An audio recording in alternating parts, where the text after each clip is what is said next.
students who have taken out their time and been a part of this evening. Ahmedabad, a city of contrast and conversations, a city that reminds us that architecture is not merely about structures, but a living dialogue between people and place. Ahmedabad Collective stands as a tribute to it, to collaboration over competition, to shared spirit of design, and to the timeless bond between the community to discuss our learnings from the past and designing the future in cohesive way. Let us all celebrate together these coming 3 days. Welcome once again to Ahmedabad Collective 4.0 2025, an initiative by Indian Institute of Architects. I now request everyone to please rise for the national anthem.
Please be seated. To mark the beginning of this year's collective, I request our guest, Architect Mansi, Khushru Sir, Chitra Ma'am, along with IIA Committee, Kush Trivedi, Rutvik Agnihotri, Vimarsh Pandya, Amrish Sir, to come on the stage for lighting of the lamp.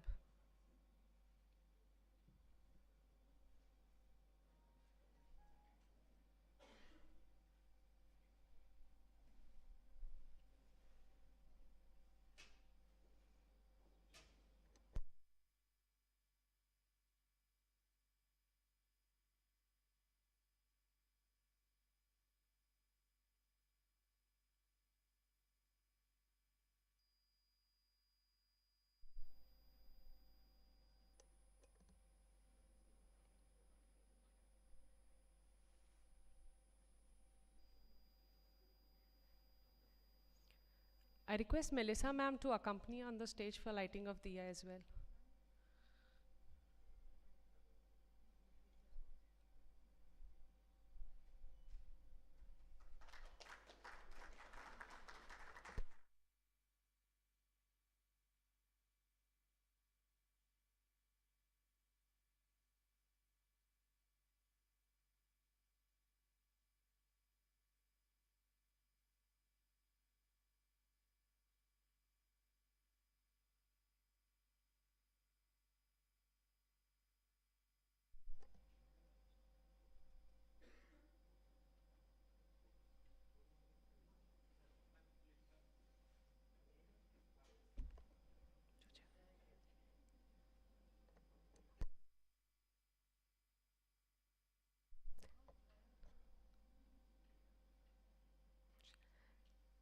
Good evening, Chaya sir. We request you to come up on the stage. You've come at the right time.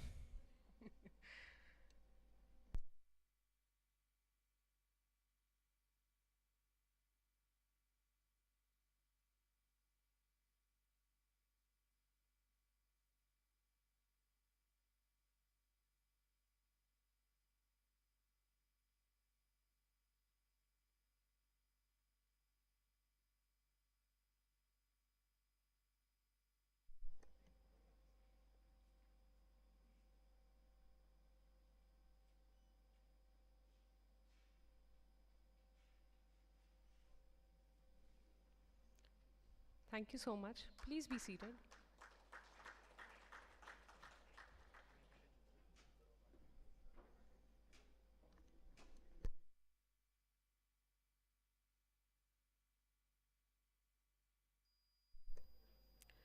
To give us a brief introduction to what Ahmedabad Collective 4.0 2025 stands for, its vision, its purpose, I now welcome architect Chintan Shah, chairperson-elect and current treasurer at IIA Ahmedabad chapter. Please come on the stage.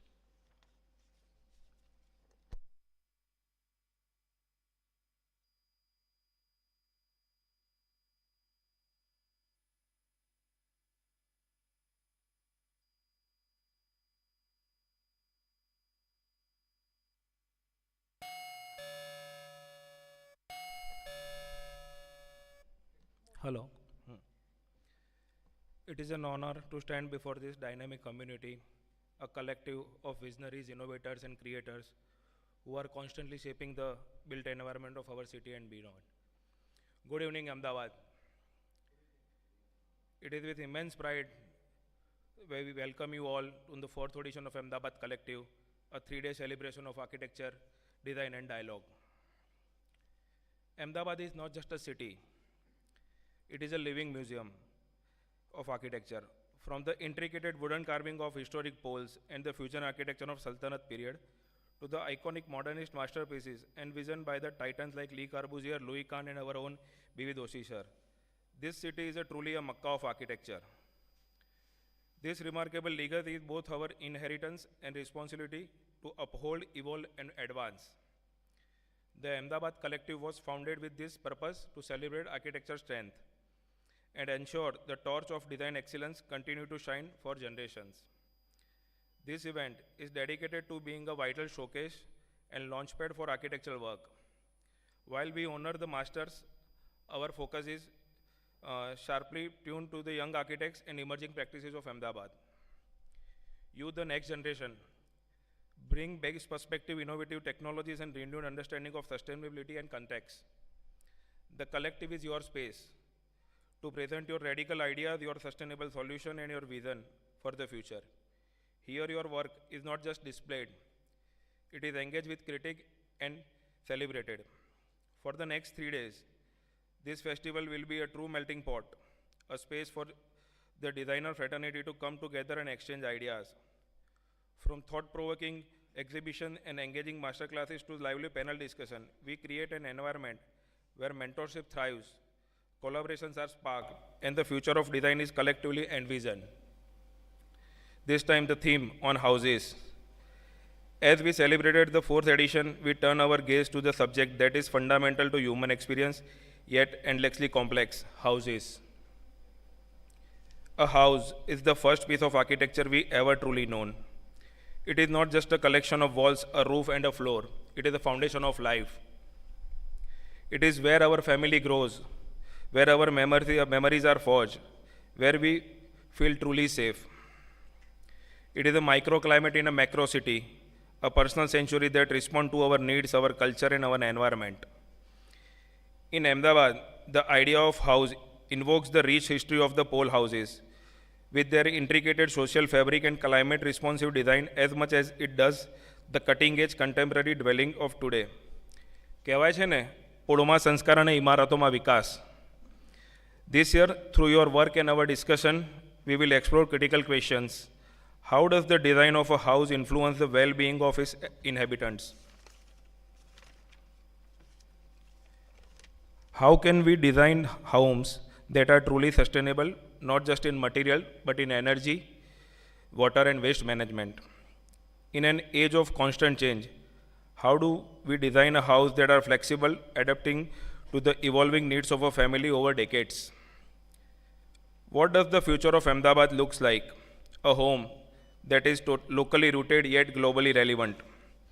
Over the next 3 days, I encourage every one of you to exchange ideas passionately, visit every showcase, engage with everyone, and challenge your own perspective. This festival belongs to you.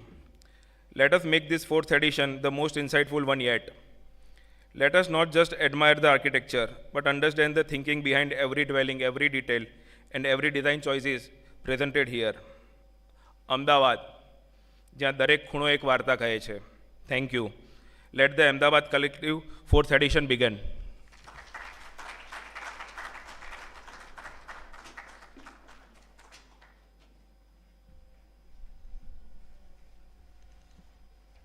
Thank you, Chintan Bhai, for setting the context so beautifully. Every collective thrives on support and shared vision. To acknowledge our generous partners, I now invite Amrish Bhai for the introduction of our sponsors.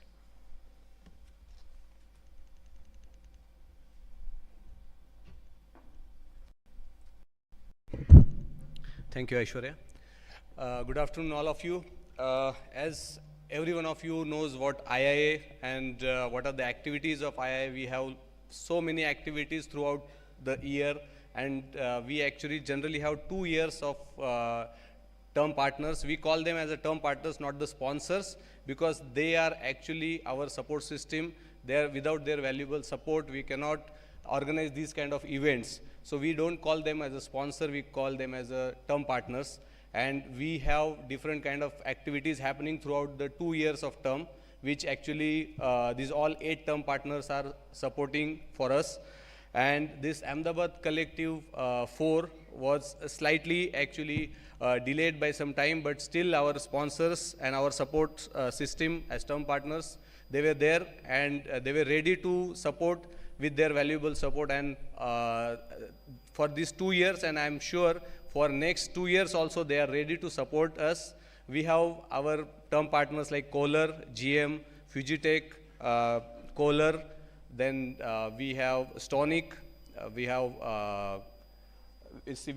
Simpolo, 11 Engineers, and the Brick Store. And the venue partners, especially I would like to mention Kredai, Ahmedabad, which actually in very short notice, they actually supported us for this venue.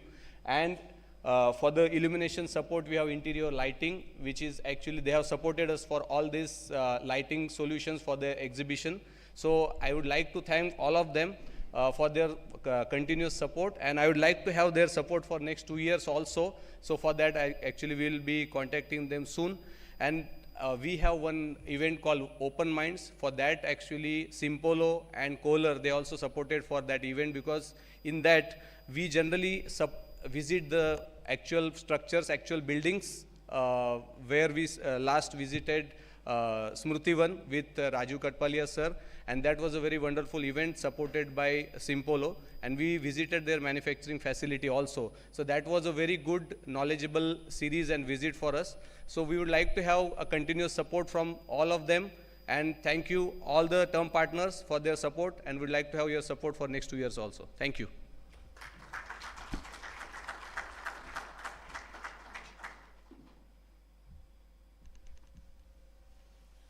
Thank you, Amrish Bhai. We truly appreciate our sponsors or term partners for their continued encouragement.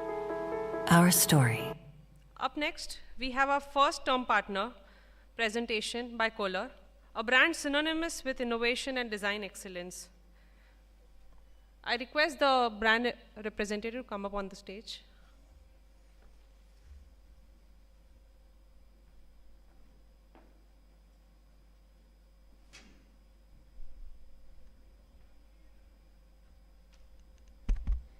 Hello.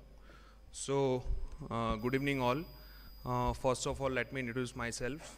My name is Sarthak Patel. I am Gujarat Marketing Head from Kohler. And today with me, Nishi and Sana is with me, who are working with me as a BD Business Development Unit at Ahmedabad and Rajkot unit. So first of all, I would like to thanks IIA and Ahmedabad Collective Committee who supported us as a term partnership, and we would like to serve more with IIA committee in future as well. And also I feel very privileged to work with the architect, in which we are from Ahmedabad as a heritage city with a legacy of 600 years and many more to come. So I'm really happy to work with all the architects who are running this legacy and make the remarkable journey of Ahmedabad as a city as well. And yes, it's a second journey with me as a Kohler partner. Last year also we did Ahmedabad Collective 3.0 at Riverfront, and it was wonderful journey. And this time also I'm expecting that our event will go very well. And before we going Kohler, so we have a 3 minutes small video presentation which includes Kohler legacy in terms of bathtubs, vessels, WC, faucets, and all the other new launches, in which I really feel privileged to work with Kohler as a brand in which bath and sanitary and CP fitting we are globally pioneer since 1883. So here is a small video which helps you the better product knowledge and design aesthetics in Kohler. So you can have the video as well. Thank you.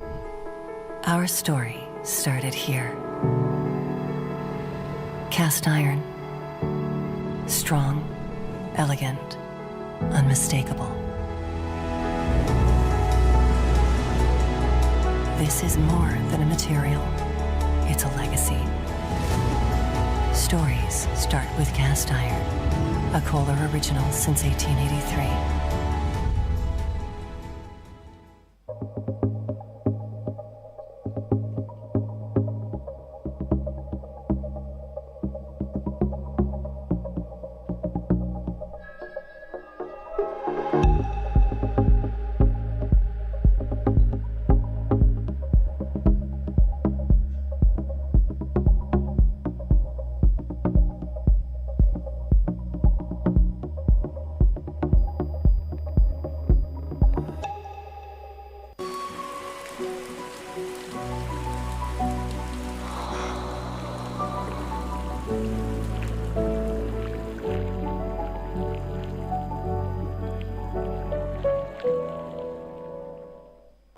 A shower is more than a cleansing ritual. It's your moment of pause, of calm, of you. But not when it dictates how you stand, tilt, and bend. All this still can't keep the water off your hair. Introducing the Radiance Shoulder Shower. Keep your hair untouched without compromising with your shower. With Radiance Shoulder Shower for everyday indulgence.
So once again, thank you.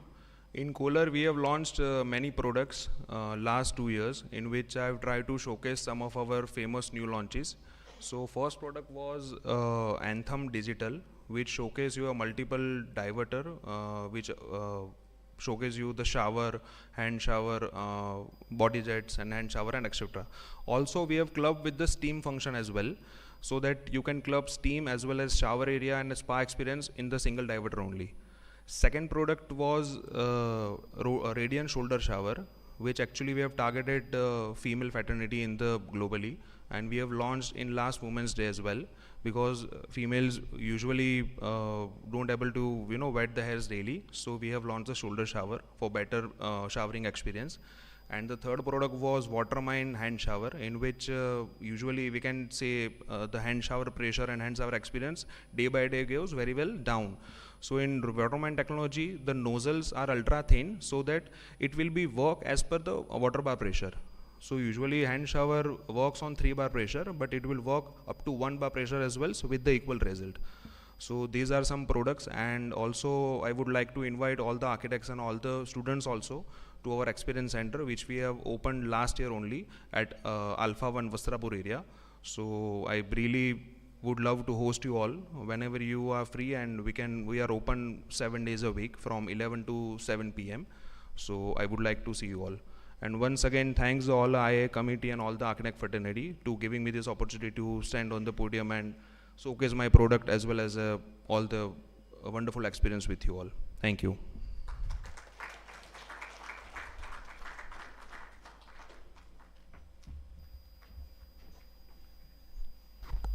Thank you. I now request Architect Kush Trivedi, along with Architect Kunal, to give a brief on memberships at IIA Ahmedabad.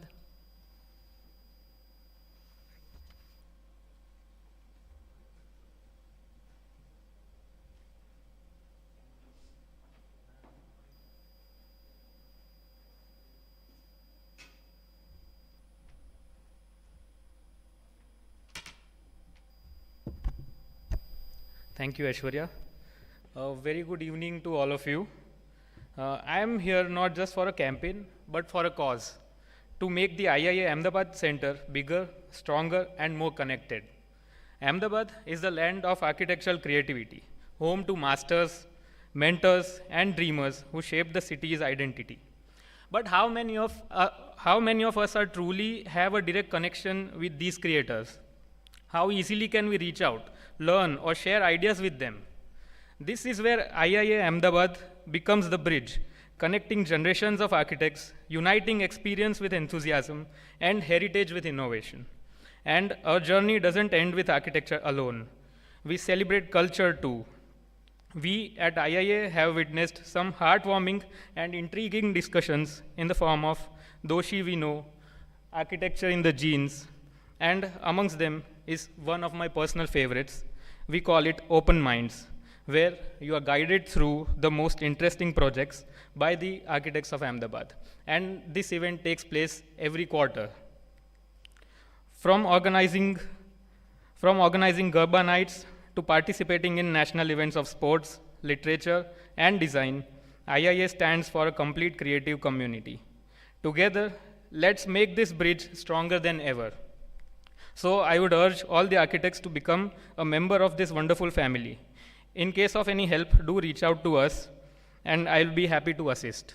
Yeah, thank you.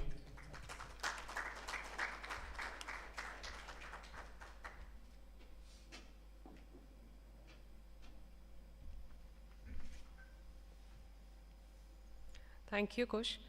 Next, we have our sponsor, GM, showcasing how design and technology fuse seamlessly in modern spaces. I call upon representative from GM.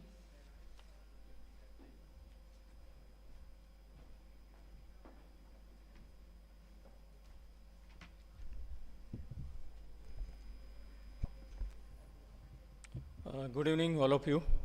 Myself, Bhavesh Kanodia, and I am taking care of sales of Gujarat on behalf of GM. Thank you, IIA committee member, for this wonderful evening. And this is our second Ahmedabad collective. We were participating in Ahmedabad Collective 3 also.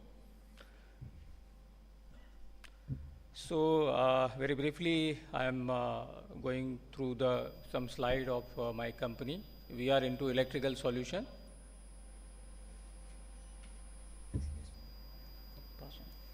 Thank you. Yeah. So we are serving industry from last 23 years. We started electrical manufacturing switches in 2002, and from last 23 years, we are into same industry. This is our management committee, the visionary owners we have. This is our journey from 2002 to today. We started from modular switches. Now we are into lighting, home automation, conduit pipes, wires, cables, and so on.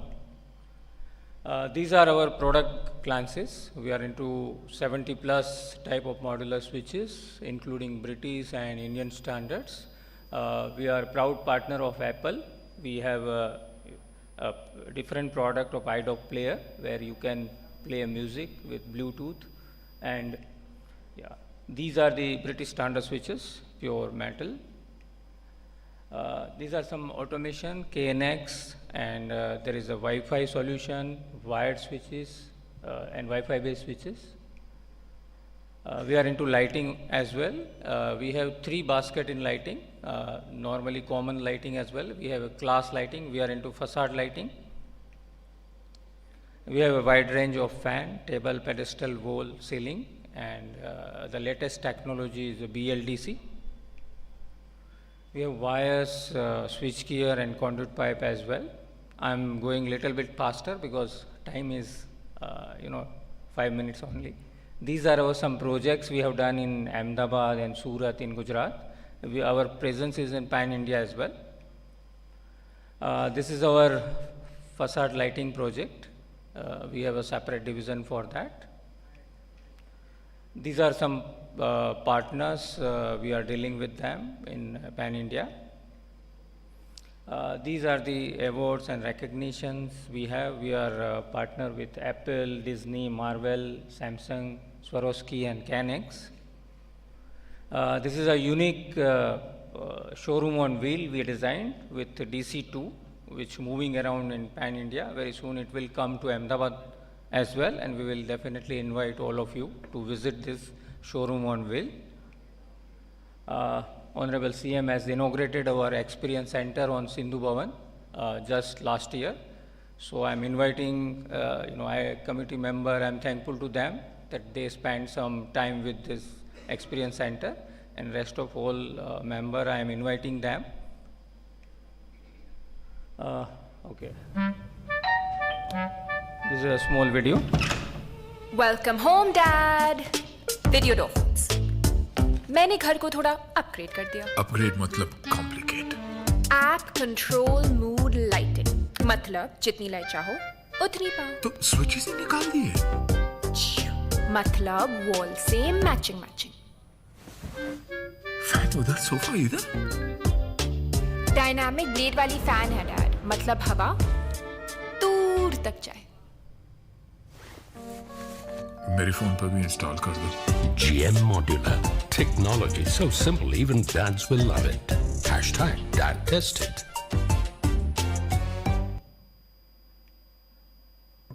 Thank you all.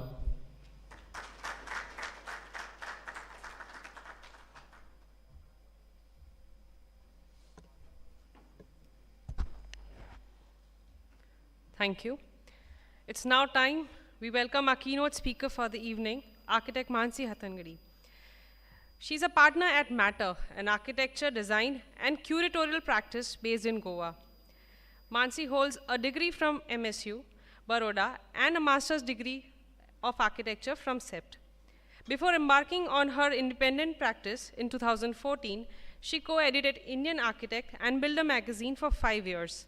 Over the years, her varied interests have engaged her in several cross-disciplinary publications and initiatives as an independent author and in other capacities. She is the program curator at Arthshila, both in Ahmedabad and Goa. Matter's works lies in the interface between architecture and content, consistently experimenting with new ways of engaging with the built environment. Invested in chronicling contemporary architecture in India, Matter contributes to discourse through books, exhibitions, workshops, films, and self-initiated platforms including thinkmatter.in, the Merit List, Frame Conclave, and Inside. So let's put our hands together to welcome Mansi Hattangadi as she shares her insights and experiences with her. Please, ma'am, come on the stage.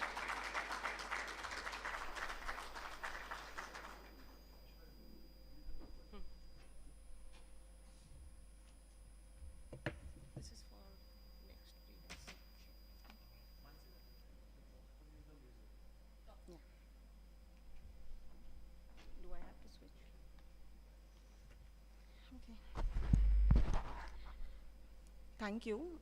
Thank you, Ahmedabad Collective, IIA Ahmedabad, Naomi and Niyati especially for inviting us here.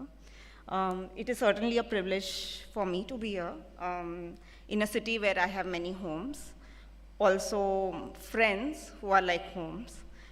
When we first spoke about the curatorial premise, Niyati, Naomi, and me, there seemed so many ways to situate the idea of a house within the larger discourse of architecture, its making, its memory, its inhabitation, and to be honest, it was quite a discussion that happened in office about what to present when we start talking about a house.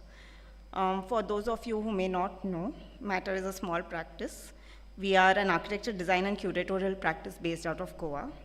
Today, when I present on behalf of the practice, especially the architectural work on behalf of the Matter as studio, and the personal, intimate landscape that I share on behalf of Ruturaj and me. It is always an exciting time and exhausting at the studio with a simultaneous focus on architecture and content. We intentionally chose to position ourselves within the broader intellectual field, engaging with ideas, not just as creators of objects, architecture and otherwise, but also as authors of conversations. Our work thus is rooted deeply in the belief that architecture exists in a space of continuous exchange. We completed 10 years last year. Our dream for Matter remains the same as we began, that it allows us to engage with two things that we immensely love, buildings and books.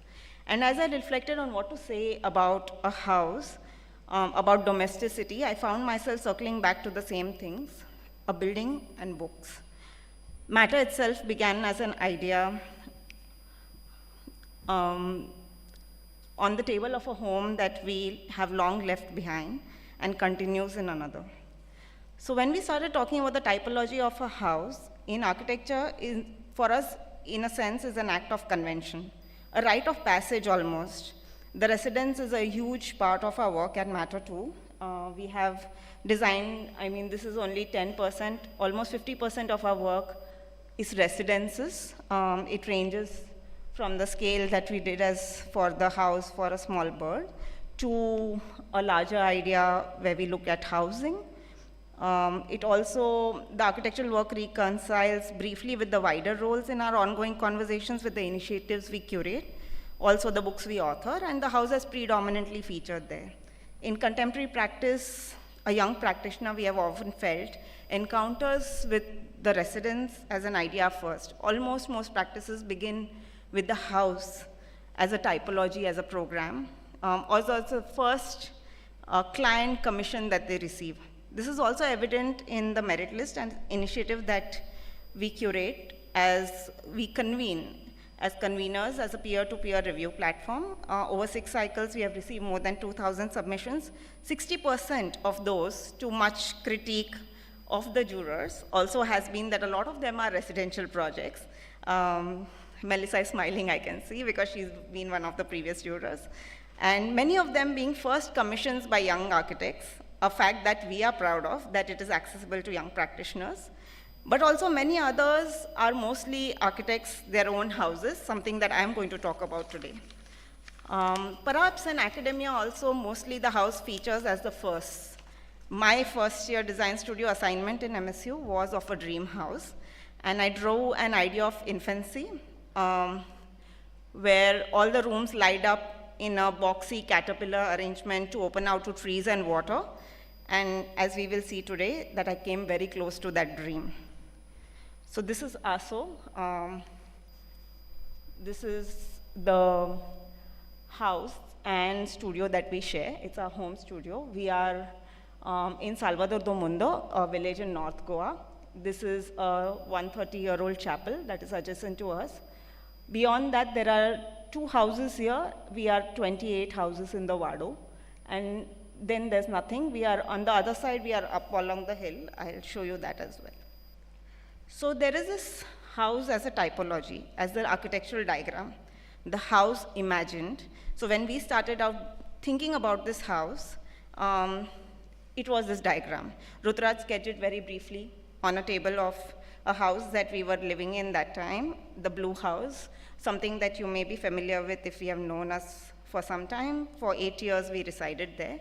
And it started with this very precise geometry, a very rapid sort of idea that, we will have a space which follows a certain two-room, maintainable studio kind of imagination. But then there is this house lived, and the living space is more permeable that we could ever imagine as architects also. Even for us as architects who designed our own house, even as architects who design many for others, and between the imagine and the lived, the drawing and the dwelling, something inevitably shifts. And today I speak of that house, that there is this idea of the house, and there is then the house, and it's not the same thing. Ruturaj and me, we share a child, a cat, a dog, and a studio. We all find shelter under that one roof in this beautiful village in Goa. The house for us is growing beyond the building. Now it's sort of becoming a field of relationships, also a game of doors.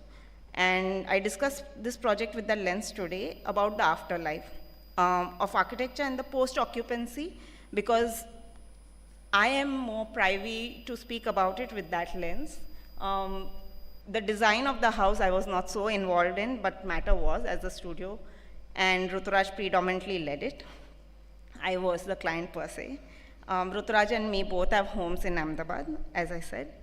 For the first half of my life, I was a Konkani who grew up in Gujarat, and now Ruturaj is the Gujarati in Konkan.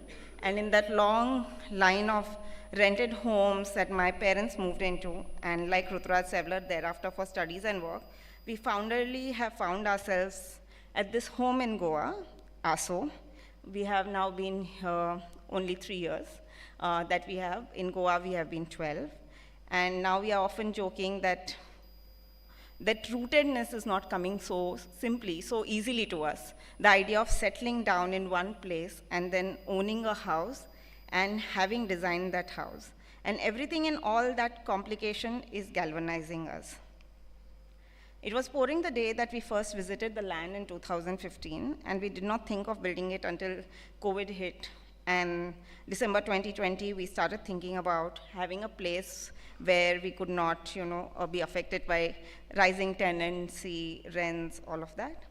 A house of your own arrives as this huge moment in your personal landscape, and it sort of embedded more in our mind when a friend, Bhavna Hamid, as some of you may know, she remarked that when you own a piece of land and build your own house, there's something deeply meaningful about it. It's almost like you own a slice of the earth all the way to its core.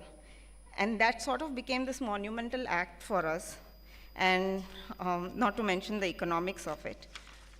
So in this workshop of living, where a studio of 12 moves, and our child is discovering nooks every day, and a dog is napping, and everything is a constant, like things like rain and ecologies, that convention starts to dissolve, this convention of the diagram. And as Gaston Bachelard once said, that inhabited spaces transcend geometric spaces, that box of walls is no longer a box of walls, and it's a landscape of intimacy. And here the personal merges with the architectural. And today I share that with you to talk about a house that an architect designed, and then they dwell in it. The photos do not follow a chronology in some sense. They keep up, I've tried to keep up with an energy and honesty with which we could present with. So like I said, we are located in this beautiful landscape in an ecology which we are still trying to discover. In a small village with 32 homes, that red dot is where we are, at the bottom of a hill. We are adjacent to a chapel. The chapel itself is 129 years old, with a rare and unique wooden altar depicting Saint Anna, who is the maternal grandmother of Jesus, giving candy to baby Jesus, who's sitting in his lap.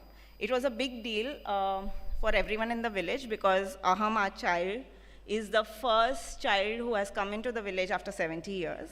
And so novenas are now held, and the chapel is an occasional one. The parish comes in only for feasts and novenas. So it was very welcoming how we came into this neighborhood. So the relationship between the house and the chapel becomes a map for the way our house organizes itself. This is where we are. And the house always has and outward looking, and is always outward looking and inward looking at the same time. There's an inner courtyard that is more private to us. The outer is the chapels, which is borrowed. It's almost where everything happens. This is the courtyard. Children come to play in the evening, that's how it goes. There are things happening sometimes. There's big gossip happening, so everyone gathers here is sort of a meeting point, and it has for us become this balcony that Goa has, that we keep on overlooking, hearing conversations. They keep on referring to us, so if there's any need, they just shout out, "Hey, Gujarati fellow," because that's the nickname that Ruturaj has.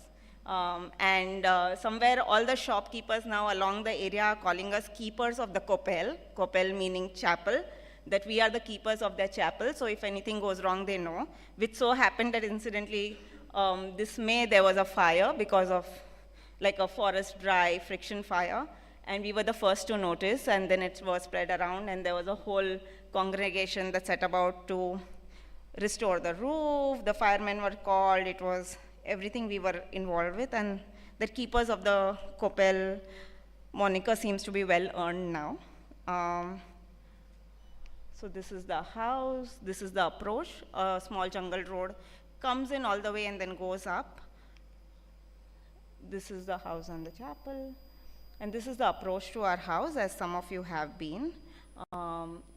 We start, because we are located on the downward slope of the hill, there is, we have to go down to the house, and that's how the entryway comes down. And so we come, there's a spring here, and then everything flows down to the river there. This is us, and that is our entry.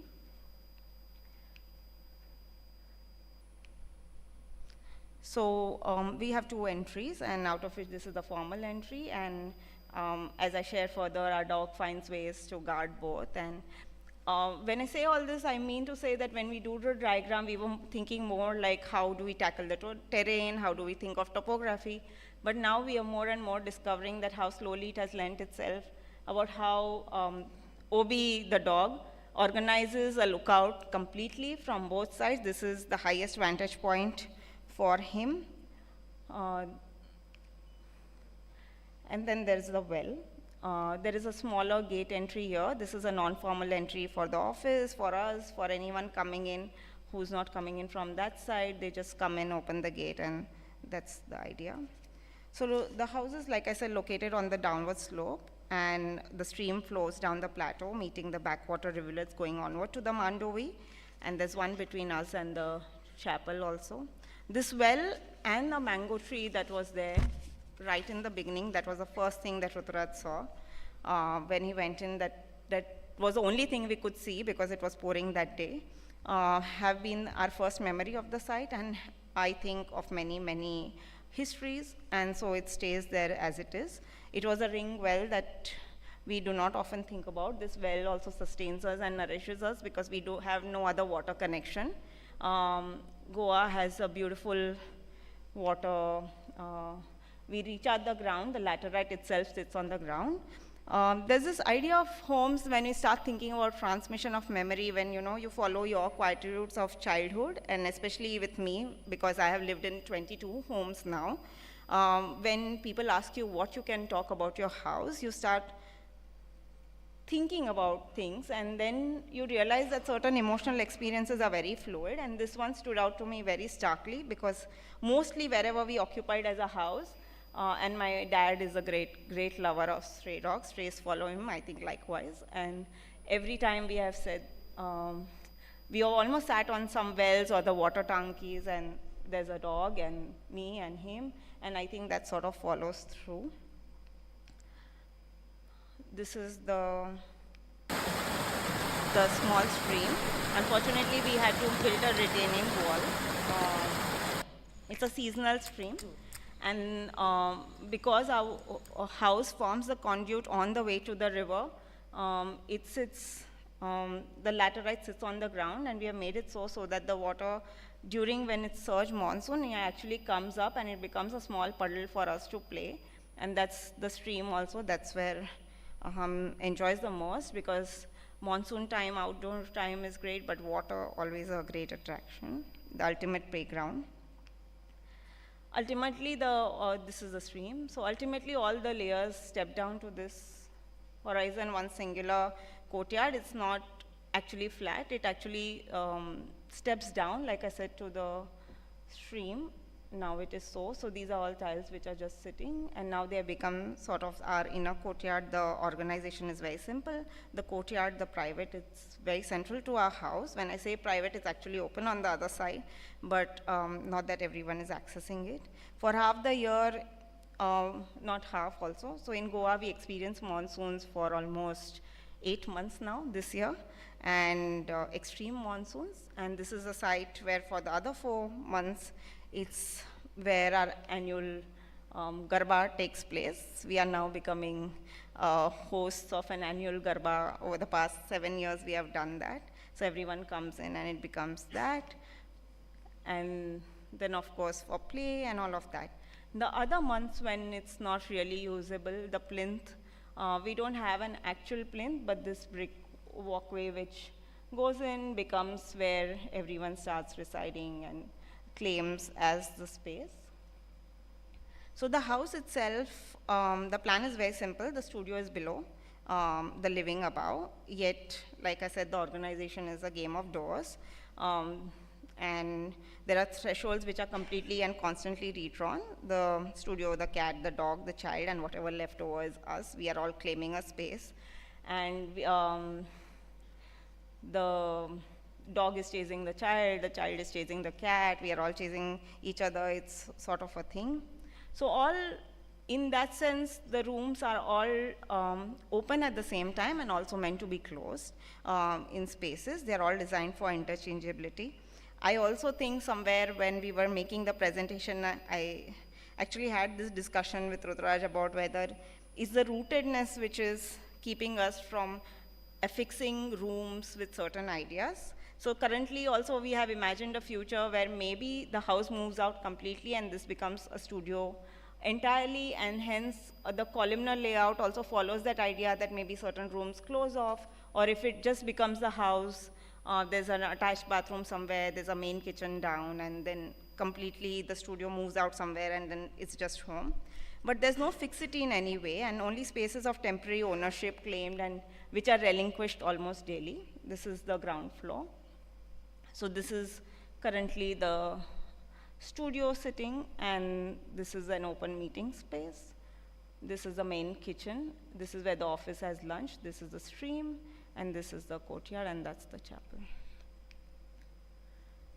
So, one of the main things for us was also then taking forward when I think a lot of things we are thinking of it in retrospect, but was also keeping the two spaces distinct. We did try to, and not that it has so happened, that there's a staircase that you go deliberately outside and access up. There is a sense of continuity, but also a distinction that there is a living space and a working space. As you can see, this is our studio, the meeting space. This is Percy Pitawala's drawing. He was Rutraj's teacher back in school. This is Mr. Korea, another of his mentors. So Rutraj primarily occupies some of this space. Most of our walls are designed to hold things, books mainly, not to be walls, so that it just fills up over time. This is the studio. And so we are a small team, like I said, and then life takes over. And sometimes you are really discussing serious things, but other times that's what's happening. The tables, furniture, all of it also is designed. So this is exactly the proportion of a TT table. You just put everything together and it becomes that. So the house opens out in all ways. It is meant to. It's not really closable. This is where the lunch takes place. So 4 months of the year, we are really enjoying this. However, the office really takes part and everyone. So we string this up, and by the first month, this is what Goa's monsoon does to you. Yes, so that's that. So as we go up, we figure out spaces. So the house had 4 teak trees, and somebody told us that, and beyond also there is just a teak plantation. They said not much will grow beyond the mango tree that has taken root. Not that we had to grow a lot, and slowly things have crept and wilderness has crept in. So this is the first floor. You go up, and this is, so they are all supposed to be three interconnected rooms. Two main rooms, one sit out in some sense, and this is right now a small kitchenette. So you go in, and this is one part which opens out to the terrace, one part which I call the vault room now, and then it steps up even further, just a floor to a loft. So this idea of interchangeability sort of allows us between this curious drift in all spaces, especially in the above place. There are subtle interconnections playing out every level. That's Obi again found another place to keep a lookout at a little higher level for himself. The punch metal comes in almost everywhere. That's mainly also a small language for our own house that we tried out. So to keep things, to keep air moving, but also that works really favorably in Goa because it allows things to grow over it and yet also not rust. It's an experiment, so we are waiting to see how that pans out. This is a small kitchenette, and to connect, there are these smaller ledges so that there's always connections, the same ledge opening out on the other side, and that's what it becomes in the night. And so this is the other room. So this specific room has a bay window that opens out to the chapel, and it's like a wall of books on the other side, each layer privileging certain interpretations at a different stage in life. This was when perhaps Aham was a baby, and I needed always a changing table, the cat needed a lookout, and it was in some way also where a lot of people were visiting to see the baby, and we had to have a living room per se. And so some of it got organized like that in the arrangement, but all of it is movable, and now it has become a small breakfast nook, kneading nook for us, and it changed, and also that they still need to look out and they want to. So there is this idea when guests come in, it completely changes, there's a small bedroom, so all of it is also makeshift, there's not furniture per se, it's just light that we keep moving to make compositions, and so that the house figures out its moment in time. So the house itself has then two terraces, one at this level and one at that. It's a deep reference that Ruturaj and me have from Ahmedabad. It's not really a language that's widely adopted for Goa or building in Goa. It's also resisting slightly, but also for us, in a way, a new language for the context where there is a terrace, not that it's always used all 4 months, but there's also a component of relaxation, of looking out at certain levels at eye level when you're on a topography. It's also the black mosaic for us is a reference that comes from Ahmedabad very unconsciously. The only other that we have known is from the Gufa, and that's how it came about.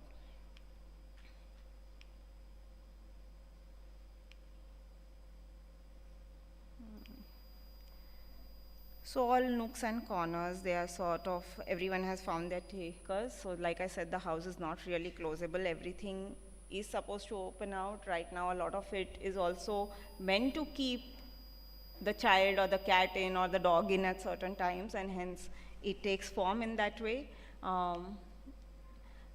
This is the vault room. There is this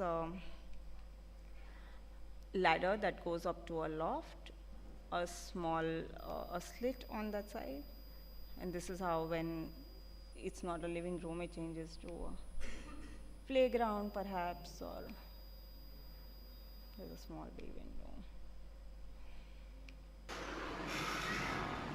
There's not much over there.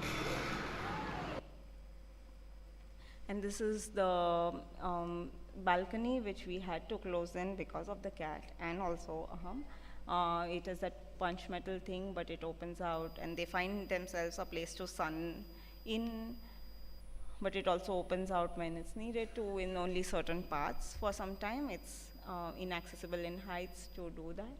I must say that I'm sharing all this because that when we started designing it, there was no aham in the picture. It was just the cat and the dog. So primarily it's designed for the cat, and but now we are discovering how things are happening and how every nook is finding its takers, ledges, and things that we don't imagine. Every parent might relate to this photo.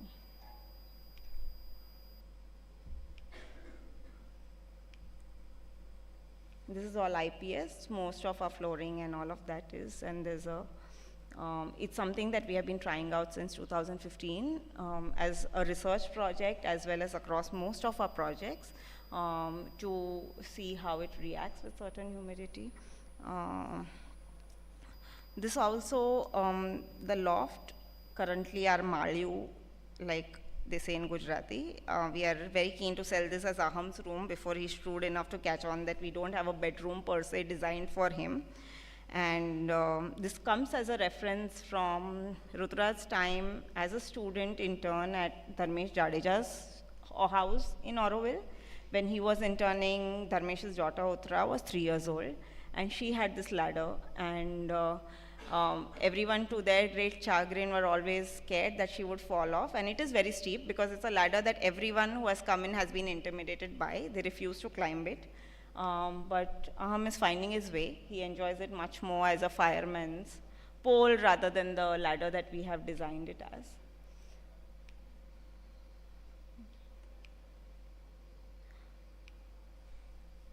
And this is the uppermost level. It opens out to the canopy of trees. We can see through. This is fully, this is also punch metal, that is all. So when it's raining, you hear this clatter of rain on the roof. So during monsoons, this is our bedroom. For the other times, the other side is our bedroom. Monsoons is great to be here because there's a whole lot of lovely noise. We are also in the east-west direction. It's a beautiful shaft of sunlight that comes in, and it's a lovely time to wake up to all of that.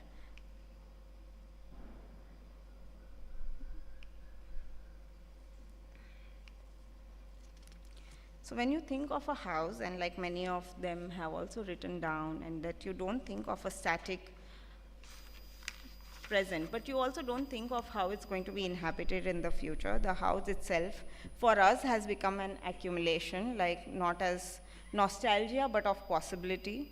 Over time, we have found ourselves to be distancing from the idea of the narrative of construction or design that we started out with, at least that Ruturaj started out with that initial sketch, and looking at it more like a possibility. I'm not speaking as someone who's mourning the loss of the building's tectonics or original intent, but as someone who's discovering new truths in its living.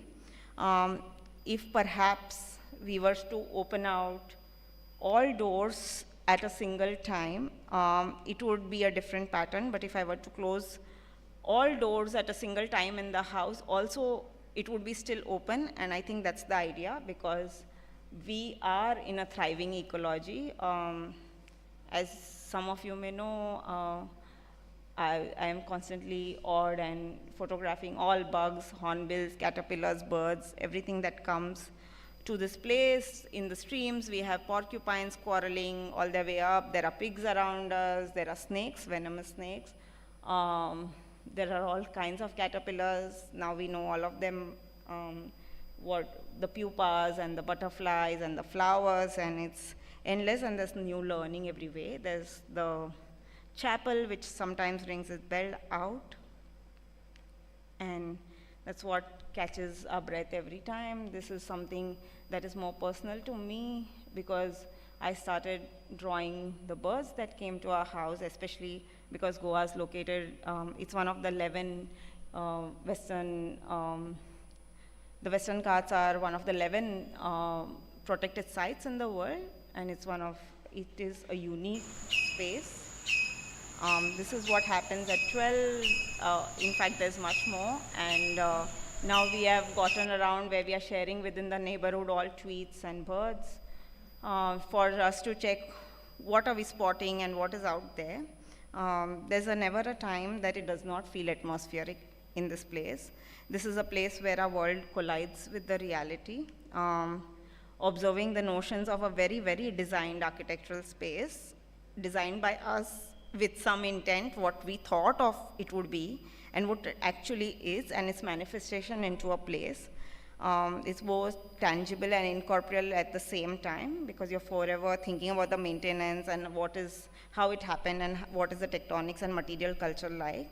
But it's both real and imagined at the same time.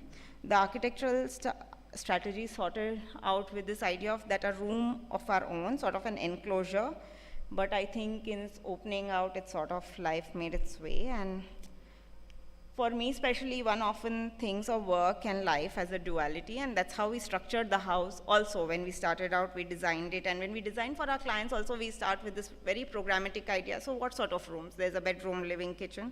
But for us, it's sort of become a continuum, and it has been. For that, I come to this quote as I end by Alvaro Siza. He wrote it as an essay, actually, not a quote, about living in a house. He says that I've never been able to build a house, a real house.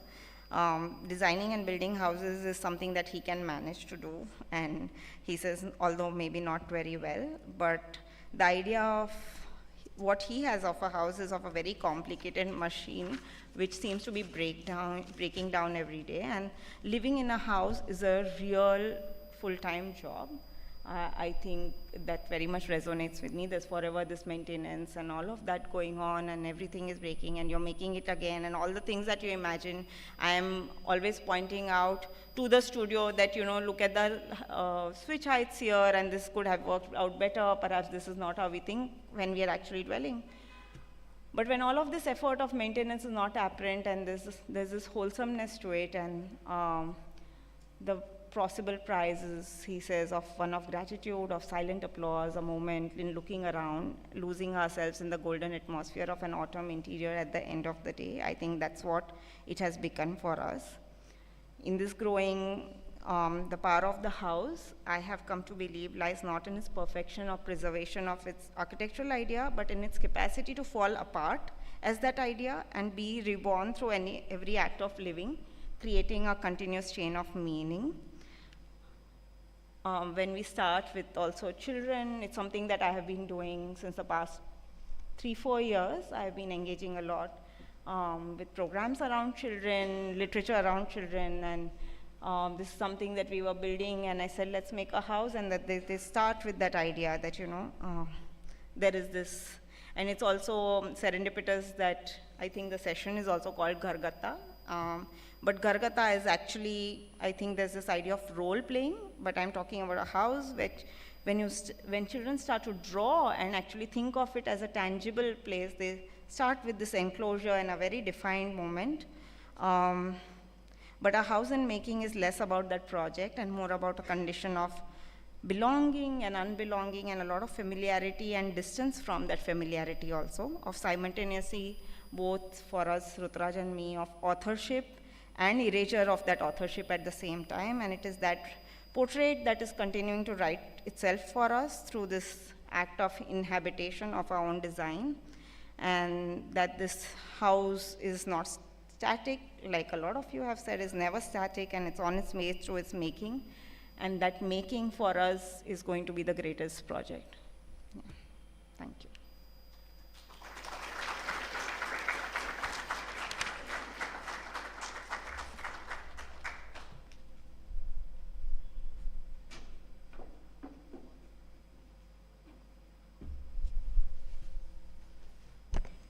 Thank you, ma'am. It was beautiful. And I personally feel that house depicts one's personality, what they like, how do they want to live. And this was just beyond the enclosure. It was about the context more. Why did you live over there in Goa is truly depicted in every picture. And every picture was like a photographic memory for you, I guess. And we can definitely have a wall of it. So it was a beautiful presentation. Thank you. Next, we have a short presentation by our sponsor, Surfaces Plus, bringing in fresh perspective in material innovation. I request the representative to come up on the stage.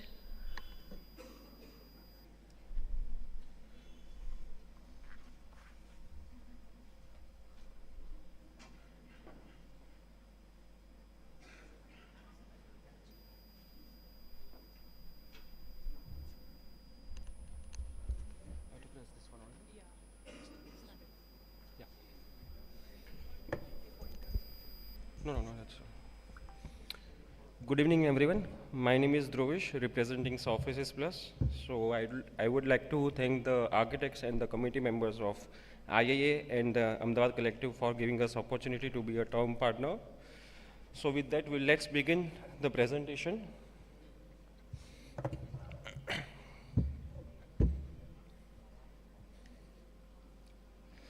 Surfaces Plus is a pioneer in luxury architectural and interior-exterior solutions established over 4 decades ago.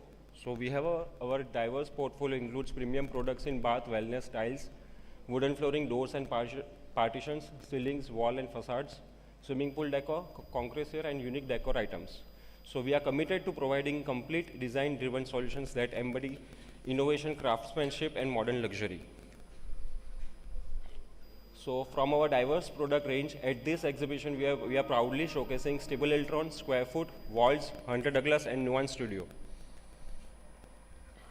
Talking about Stable Eltron, so breathe easy, comfort and efficiency in every room, modern home ventilation systems that automatically provide fresh filtered air while maintaining comfort and energy efficiency. It highlights the benefits of improved air quality, reduced heat loss, quiet operation and cost savings through compact energy efficient units and available subsidies. Breathe freely, live comfortably. We spend more than 80% of our time indoors. How we feel here is down to the room climate. Good air not only evokes coziness, but also keeps us healthy and productive. This is what we call living comfort. Ideally, this can be achieved through 40 to 50% humidity, fresh and clean air, and a temperature that feels right for you. With our versatile solutions, you get over 25 years of ventilation experience. Or to put it another way, home delivery of living comfort and well-being. Regularly opening the windows wide and the loss of valuable energy are a thing of the past. Our ventilation systems use extract air ducts to channel stale air, unpleasant odors, and water vapor to the outside. At the same time, they supply fresh, filtered air and new oxygen to your rooms. The ventilation system regulates the airflow rates and brings fresh air through the ducts to every corner of the rooms without you noticing a thing, so that you and all the members of your household can literally breathe easy.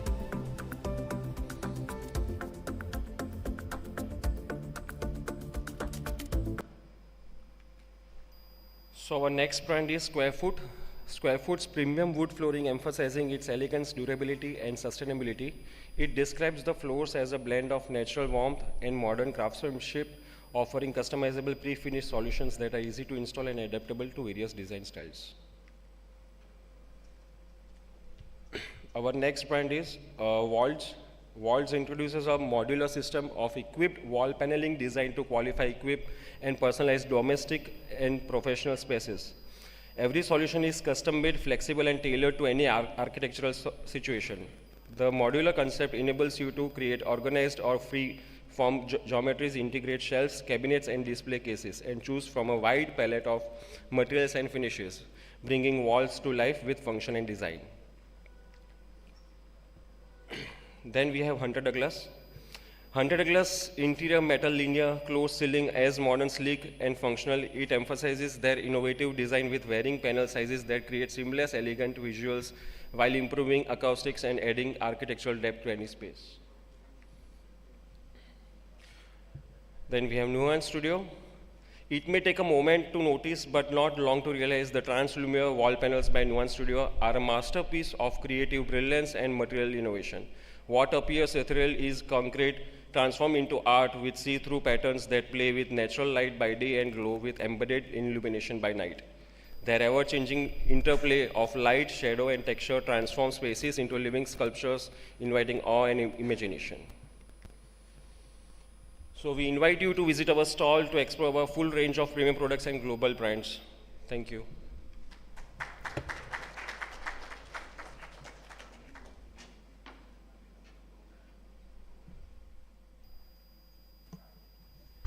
Thank you so much. To continue our evening with yet another inspiring guest speaker, we have with us architect Khushru Irani. Khushru sir is an architect who's practiced local ground, seeks appropriate responses to the places it works on. drawing inspiration from the context, culture, and everything architecture. The studio's work includes buildings for education and projects for social and public sectors. Local Ground's involvement in social sector led to the establishment of the Local Ground Foundation, a non-profit organization that offers design-build services to individuals and groups dedicated to creating a more equitable world. Khushru is the founder of the Loft Forum, a non-profit multidisciplinary platform that fosters thought, creativity, and dialogue, and also the co-founder of Spotlight Forum, a non-profit foundation devoted to performing arts.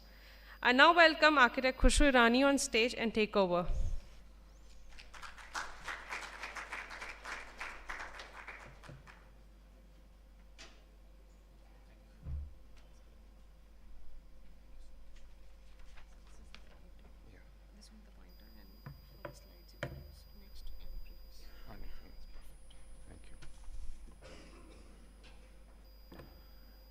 Thank you all. Thank you to Ahmedabad Collective, Naomi, IIA for inviting me.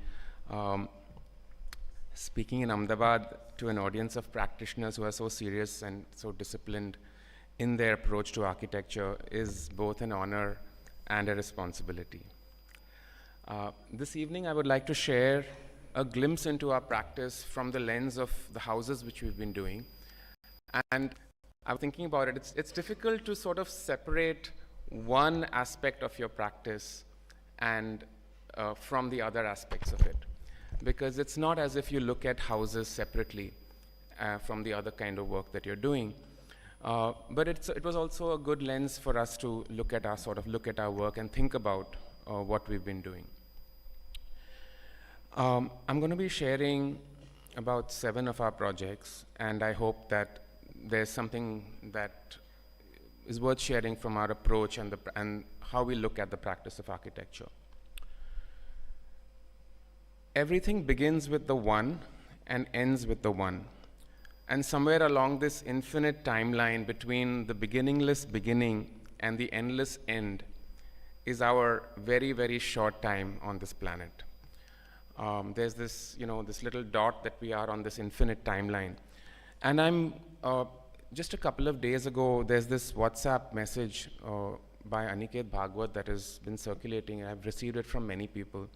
And he talks about ingratitude, I think, is the subject of that particular sort of small short essay, and where he thanks many people in Ahmedabad. And I think that I'm quite conscious that we are, as a practice, as individuals, we're we're just going to try to layer one very short, small layer on top of the many layers that have come behind us, before us. And we are standing on, we learn, and we do very little that is totally original.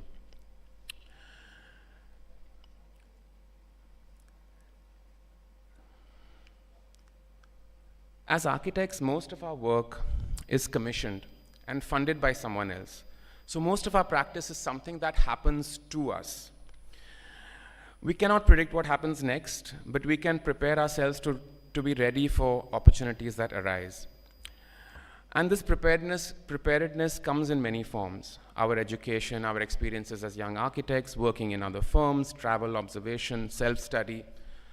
But there is the unique and individual preparation that comes to each of us in a different way, and that is through our upbringing, the context in which we grew up, the family story, the values with which we were instilled, and our earliest childhood memories of home, school, and playground.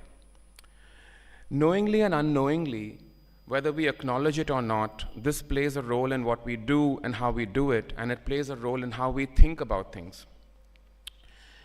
It is critical to know ourselves, understand our background, and acknowledge our strengths and weaknesses, because if we do not know where we come from, it's very difficult to know where we are going. And if we don't know if we don't know ourselves, it's very difficult to be authentic and to respond to things in an authentic manner. On my mother's side, this is my picture of my mother's family. She was not yet born in 1918, and we are from Gujarat. Although I have lived all my life in Maharashtra, grew up in Bombay, and now I live in Pune. My maternal family, the Dalal family. This is my grandmother. She was born in the early 20th century. That is her father, and this is his father. And as you will see, there's a lot that, my maternal side, and this is where my office is currently in Pune. This is a property that has been in the family for some 70 years, a 100-year-old plus building from my paternal side. And this is where we are, this is where we live, and this is where we work. I lived in the same building a few years ago. And there's so much memory and sort of stuff that you imbibe from the way where you live, your story, and where you've been, how you've been brought up. And so the question here is, how old do you think, how do I point out, sorry, pointer. How old do you think, these chairs are? And so that's me. I'm born in 1974. I'm old. I'm 50 years old. My mom, born 30 years before that, 1944. The third one is my Khorshid, is my grandmother, my maternal grandmother, born 1911. Her father, Kawas, was born in 1869. We have his passport. His father, Manikji, was born in 1840. We don't know those dates, but imagine 30 years difference, and again a 30 years difference. And so that's my great-great-great-grandfather. And so these chairs are about 150 to 170 years old, and we still use them. And we know that because that's Sorabji, I don't know the Gujarati letter there, but that's Sorabji Dalal. And this is, of course, a metaphor. And it's a metaphor for, it's a metaphor for what this, it's a fun anecdote, but beyond its physical presence, this represents history, a way of life, and more importantly, a way of thinking about life. If we were to put it in architectural terms that are, much more commonly used these days, one could say that it represents the highest form of sustainability by being something of lasting value. But the reason that these chairs or these objects have lasted so long is not just because of their function and beauty, but because of their meaning. And meaning comes from the values that are embedded in something. So, and meaning, like beauty, means different things to different people. And just as different people find beauty in different things, what is meaningful to one may not be meaningful to another. So how does one find meaning, and how does one define it? From my understanding, meaning comes from values. The values we believe in create the meanings that we desire. Our values create the meanings we wish our work to represent. And so, there are many things that go into our thought process in our practice, but I'm just going to list a few, and maybe through the process of sharing some of our work, you can see where these have been, are we living to our values in that sense? So the first value that is important to me personally is really to know yourself. And for those who know, this is another metaphor with cricket. I played cricket most of my life in a quite a serious way. And there are two batsmen I want to compare. One is Kevin Peterson, one of my favorite cricketers. He's an exceptional genius batsman. He's created shots that very few people can pull off. And then there is Alistair Cook. He just had 2 scoring shots, but he scored 10,000 test runs.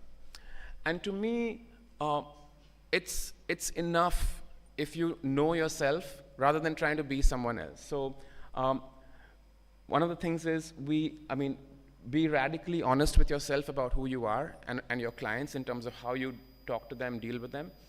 Do not try to be somebody who you're not. And one of the things that, in a more literal way, is that our material choices, when we work with materials, we're very, very slow to adapt to new things.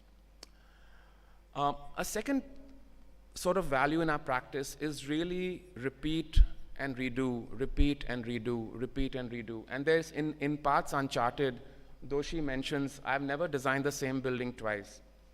And then there is Girish Doshi, who is his protege, who lives in Pune, a dear friend.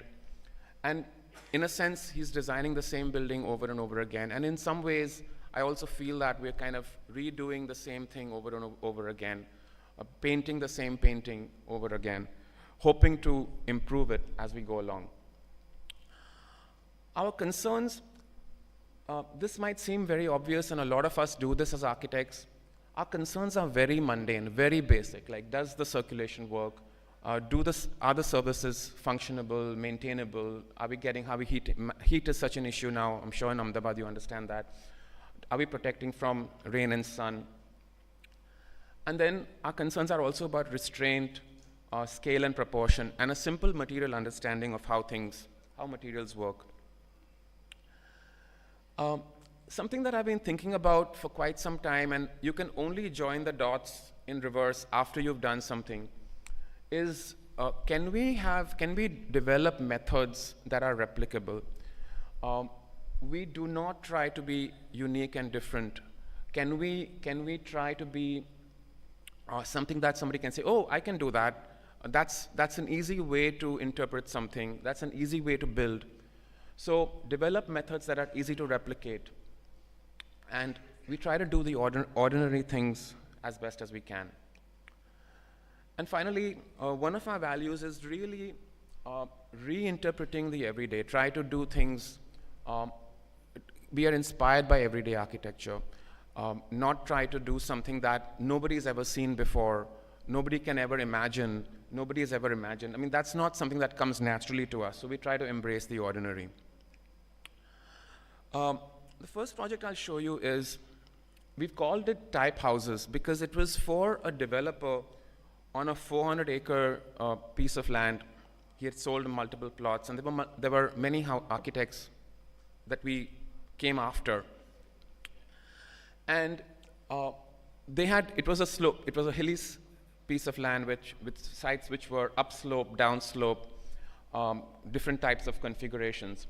So we created specific solutions for each type of site, but also wanted to create a system of design which could be the same that could run through all these different types. So when it came to structure, when it came to the walls, verandas, and sort of the roof typologies. And that's the context.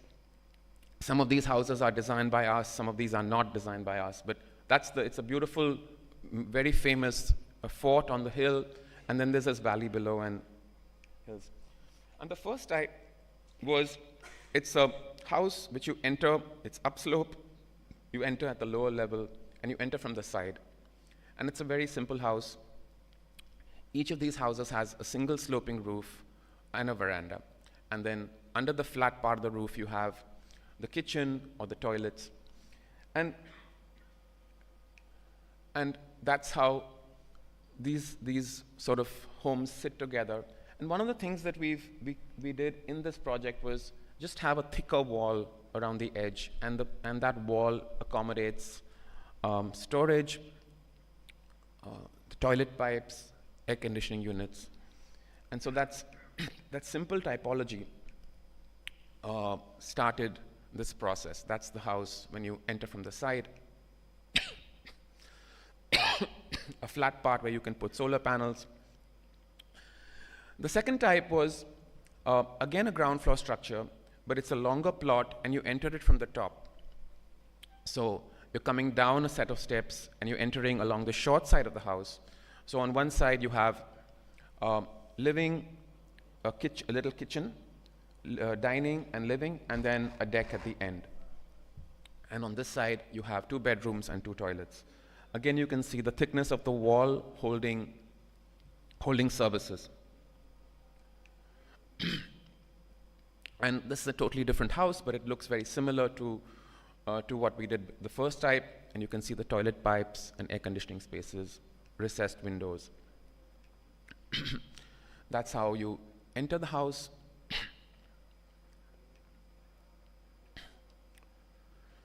And you enter into this large volume with the deck in the going beyond you. And when you look back, You look back towards the entrance of the house and the little kitchen, which is part of the living room, and there's the high volume going up. Somebody has this particular client put a projector and a screen there. And that's the veranda. This deck, consistently cantilevered decks, which run the width of the house, extending and looking down onto the property. Thank you.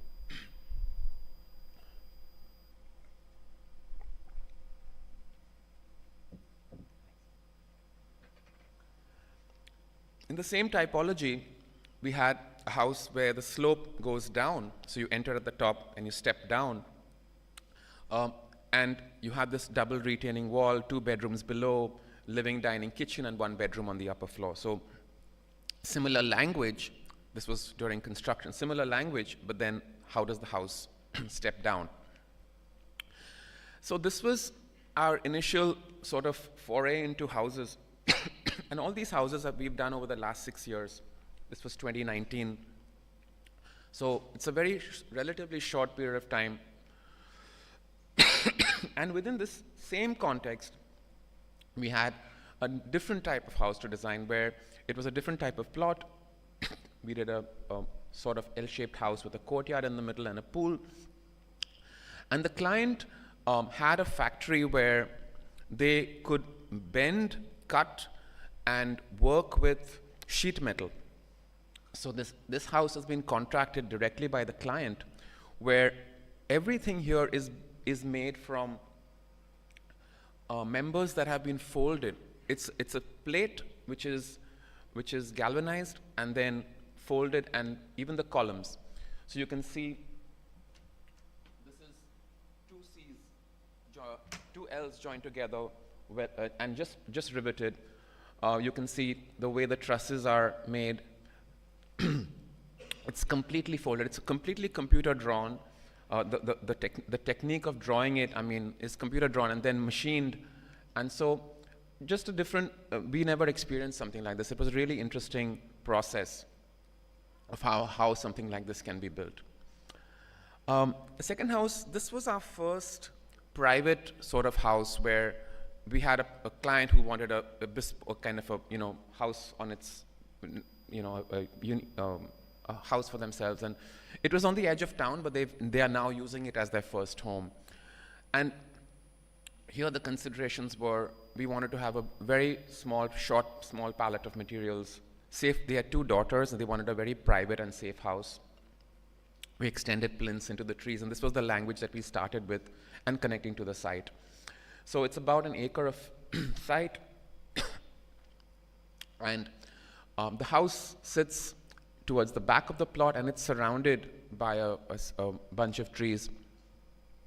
You enter in the center here, and you come into a little lobby. There's a kitchen back there. You have 2 bedrooms there, a guest bedroom here, and a living, dining space that opens out onto this deck.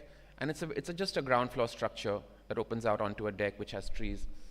And we additionally planned these courtyards inside, sort of, which are just wrapped around these walls. So that's how you enter the house. And just literally, we didn't paint the house. It's just plaster, stone, and these stone walls that sort of hold the house. And you have these courtyards, the courtyards behind that, and this deck. And this language of having extended decks, which act as from a veranda that go to a terrace which have planters on it, is something that we've been sort of been using for a while now. And this started with this was our first sort of private, one-of-a-kind kind of house. And that's the construction, walls coming in after the fact. They're not structural, they're just wrap-around walls. And this is also something that we then used later in one of our projects. This was a house where very urban setting in a combination of in a cluster of houses, and the client came to us and said, again, 2 daughters. They wanted a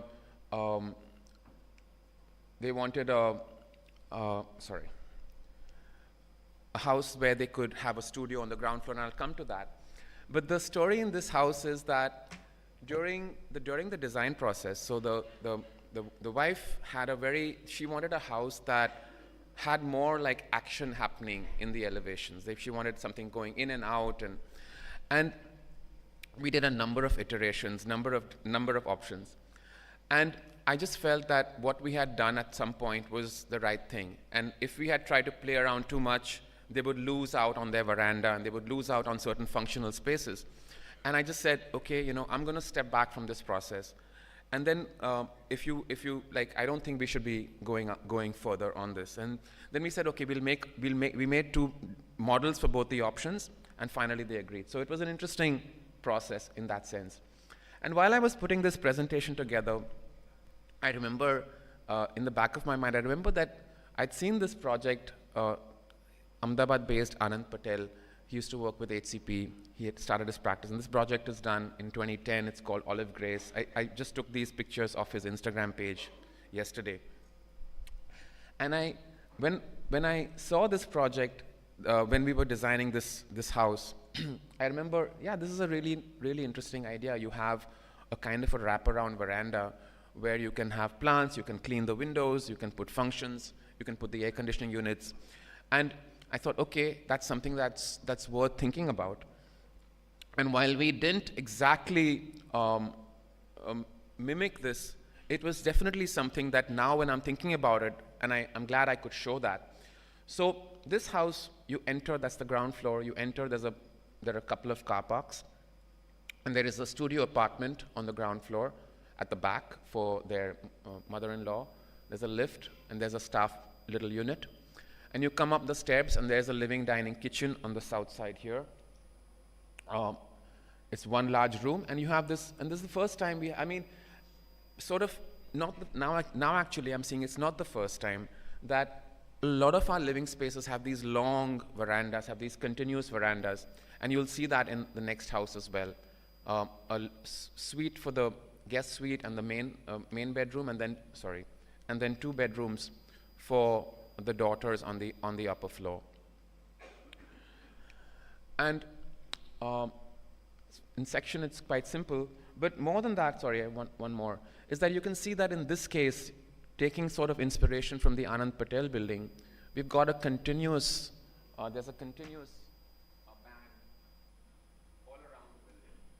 And you can access the windows, you can clean the air conditioners, you can service, and it acts as a kind of a second skin, which I think is useful just to help make something very functional. That's the first glimpse of the house, and that's what you see from the street. And the funny part was, or rather is that this house is completely covered by this amazing tree in the front. You can't even see the elevation. You can't even photograph it really easily. So the elevation just didn't make any sense. It didn't make any sense to do something very, very different. So that's the living room on the first floor, and that's one of the daughters' rooms on the upper floor. And that's the side of the building where you can see how services have been handled, accessible windows, and I mean it's quite in many ways inspired by that house by Anand Patel, and that's how that works. That's the portal in the front for the parking. You can see that the brick is a skin. It's not structural. It's like a skin, and that's now looking out in the kitchen on the left, dining, and the living room. We've not done the interiors. The interiors were done by the client. A continuous veranda, a staircase glimpse there, and the inside-outside to the tree and to the living room. And that's how this house sort of works in its context at night. And then we did a house in Lonavala where it rains 8 or 9 months of the year, and so protecting from the rain was very important. Protecting from bringing in enough light, enough natural light into the building was very important. So this was the first time we used screens, and again we have end-to-end openings and sort of stone walls as cladding. So that's the house in its context, part of a set of houses close to a lake. And I don't know if you have, yeah, that's the plan. So on the ground floor, the street is up there at the top. You enter, there's a stilts. And the interesting part about this was that when we started designing, when the construction already started, and then the client said, we want to take this house we want to make stilts from this house. So then we had to rework some things. Essentially, you come up into a living room. You can come up from the inside stair or from the outside stair. You come into a double height space here. You have a living room, verandas on both ends, a kitchen, and then guest rooms and then bedrooms on the upper floor. So again, you have these verandas on both sides of the house in that sense. And the house, that's what it looks like. There are screens on the top. The living room at the mid-level is completely open, and then the slightly more private spaces on the top are screened. Exaggerated weather protection for the walls to protect from the rain, which is lashing constantly. And then the thought was that to put the cladding at the higher level, because it gets more exposed to the rain. I don't know if that's logical, whether it works, but that's what we thought. So we've got sort of a more rugged surface at the top and then you have the staircase from the outside going up. And we have these stone walls sort of connecting the house to the ground so that it doesn't feel like it's just raised on stilts. That's the underside. And that's as you enter the house, you have this double height space, living room on the right-hand side, and a very light staircase, bringing in as much light. And you can see through the house. You can see back here, that's the kitchen veranda there, and you're standing in this veranda, you can literally see through the house. So that porosity was something that you can look up, and these are, sharing this with architects, you'll understand a lot. So it's not really something new or different, but it's just something how we've been approaching these projects. That's the screen, that's the inside-outside back there. And that's how the house looks at night. This is another project where a client came to us after meeting several architects, and it was a husband and wife. And the wife was very, very stressed. She was completely, sort of anxious about what I'm going to say. And she said, her first question was, will you be willing to work with me on the design? So I didn't understand her point, and I said, yeah, of course, you're a client. We will work together to make this work. She said, no, but I want a traditional-looking house. I'm from Kerala. I'm really into tradition and artifacts and old doors and windows. So, alarm bells were going off in my mind, like, oh, what does this person want? Are we going to have to do a style? But then I just said, I said, let me just surrender to the process. Let me just see, what happens. And I said, okay, sure, we'll work it out. And this project taught me a lot, because it's almost a 50-50 partnership between the client and us, and us because her inputs were so closely and intimate to the project. And we learned about how do you integrate old and new. And the design that we did was really a framework for her to create her life. And one of the issues, the challenges, or rather my personal issues with house design is that every client wants everything. Like they want tablecloths, they want cutlery, they want art. And I find it very difficult to design even a piece of furniture for someone, because I feel that it's so intimate, it's so stylistically particular for someone that they should sort of build their own house. We can give you a framework, but then the inside of the house should come from you. But people don't want that. So in this case, it was truly something that came together. And it's not about whether you like it or not. To me, it's overdone, but it was true for her. And so this process was very interesting. So this is on the edge of town. It takes forever to get there. And we created this framework. So that's the road at the top. You enter down here. That's the entrance. There's a little puja space here. That's the living room. There's a continuous veranda over here. Dining room in the center. Kitchen, a little kitchen veranda. and a master bedroom on the ground floor.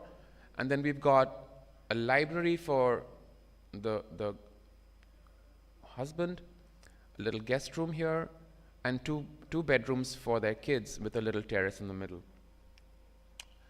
So it's a ground, first, and terrace. That's how the house looks.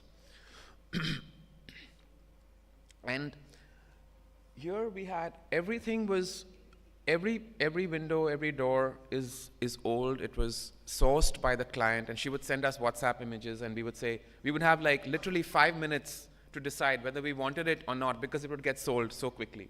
And then we studied every single piece that came and made models and made drawings of exactly which window would go where and how it would be arranged. I think many of you might be have done work like this.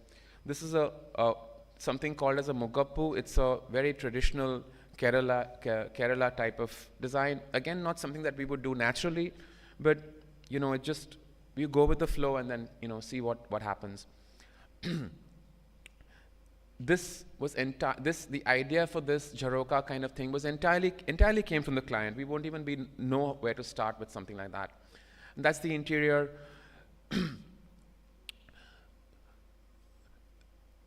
It just reflects the person completely.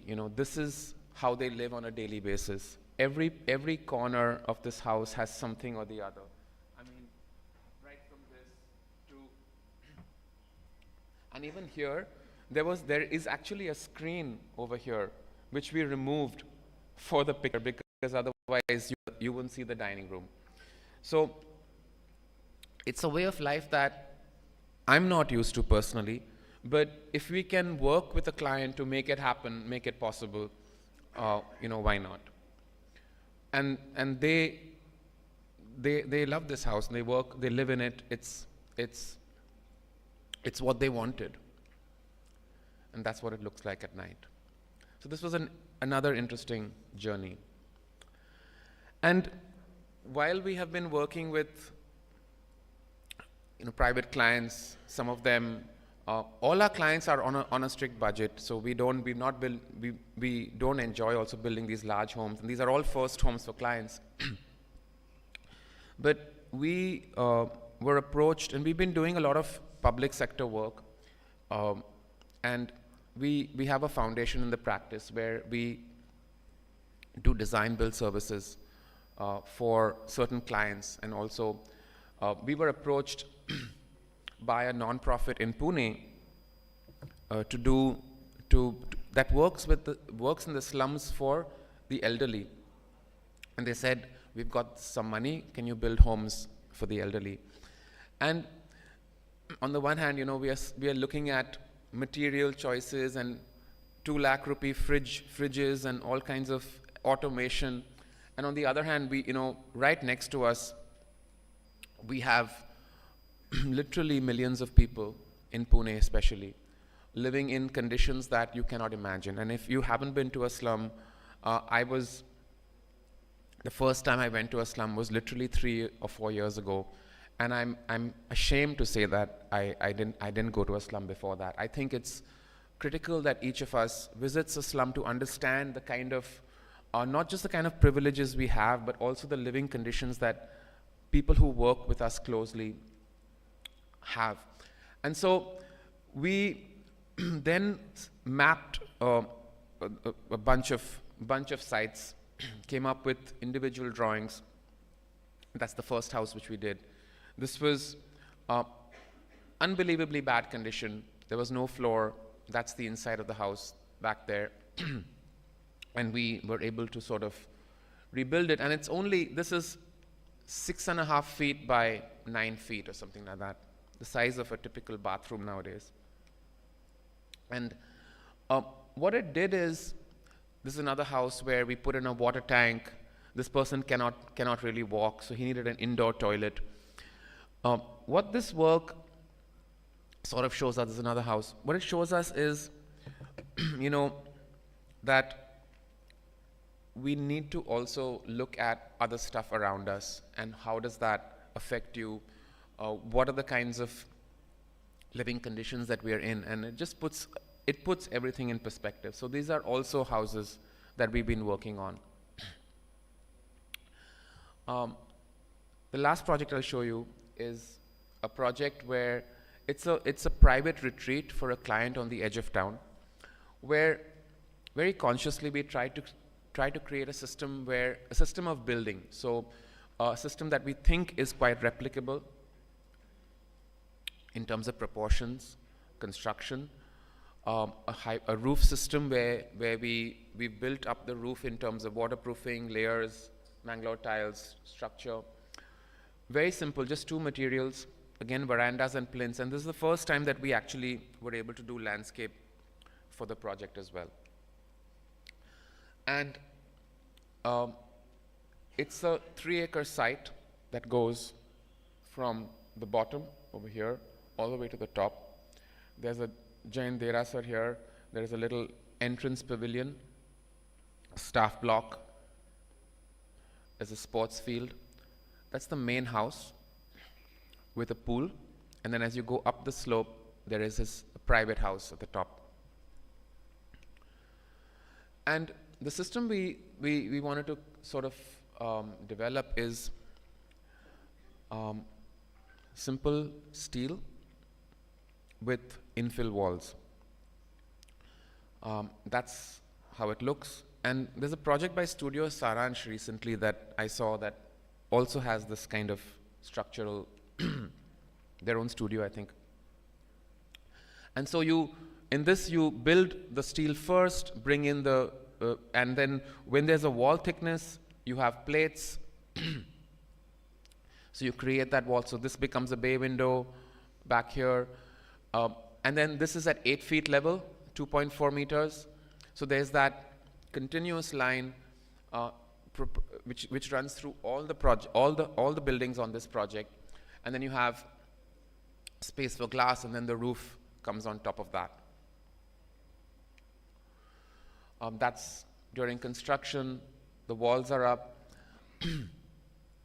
In one of the buildings, we put the steel on the inside of the wall. That is, the stone walls were outside of the columns.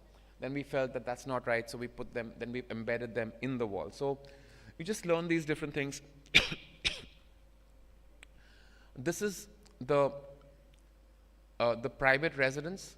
It has a veranda, a living space, a kitchenette, a common bathroom, a main bathroom, and one bedroom, and a wraparound veranda. And this building we've just been occupied. There's still some construction happening on site.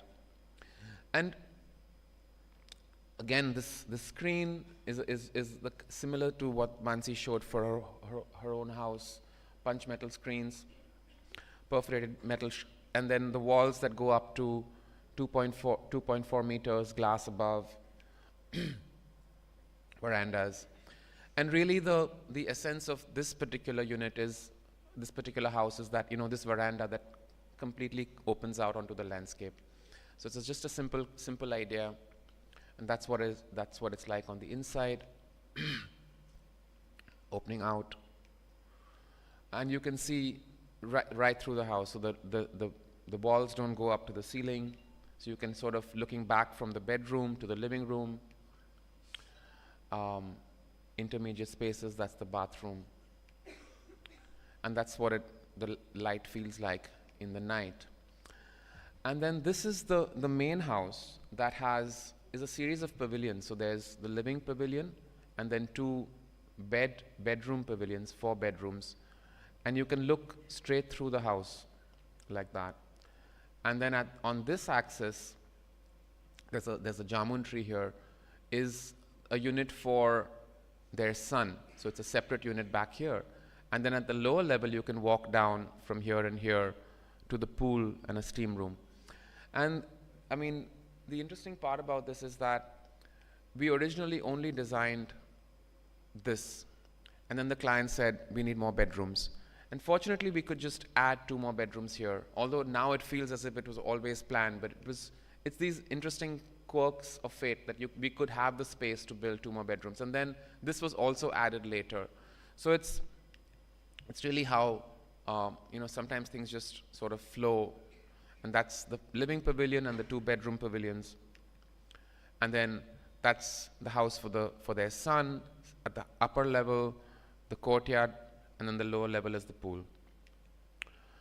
That's how this house sort of works. Again, you can see extended plinths have become sort of part of the language that we have, with trees on them, verandas, plinths.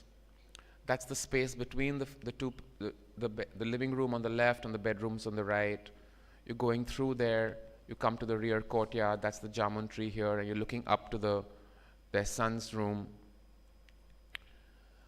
Again, the materials here are plastered brickwork and stone, and then a steel structure. Looking down to the pool, this is still under sort of being, these are all pictures taken on my phone. And that's how this sort of language of build has happened. And in terms of the roof, it's a plywood ceiling on the inside, then you have cement board, then you have waterproofing, then you have aluminum channels, and then you have Mangalore tiles on top. So it's a kind of a hybrid handmade roof. This is looking into the living room, looking through the living room, out across all the structures back there, connecting inside and outside. That's what it looks like in the evening. And I'm going to end with this quote by David Chipperfield.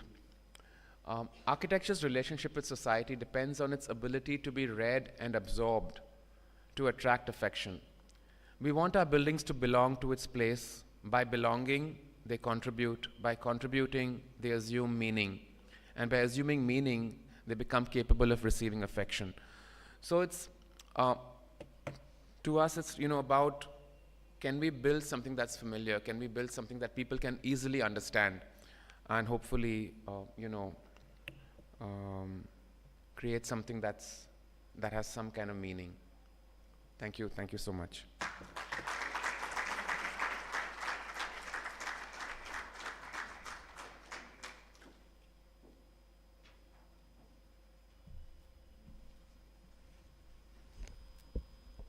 Thank you, sir. I think it was very well put out. But all the houses were so contrasting. Sometimes it comes to my mind that the requirement for a house is basically same, but still the in-betweens is how we execute it, and it makes a lot of difference in every house, and it has its own character.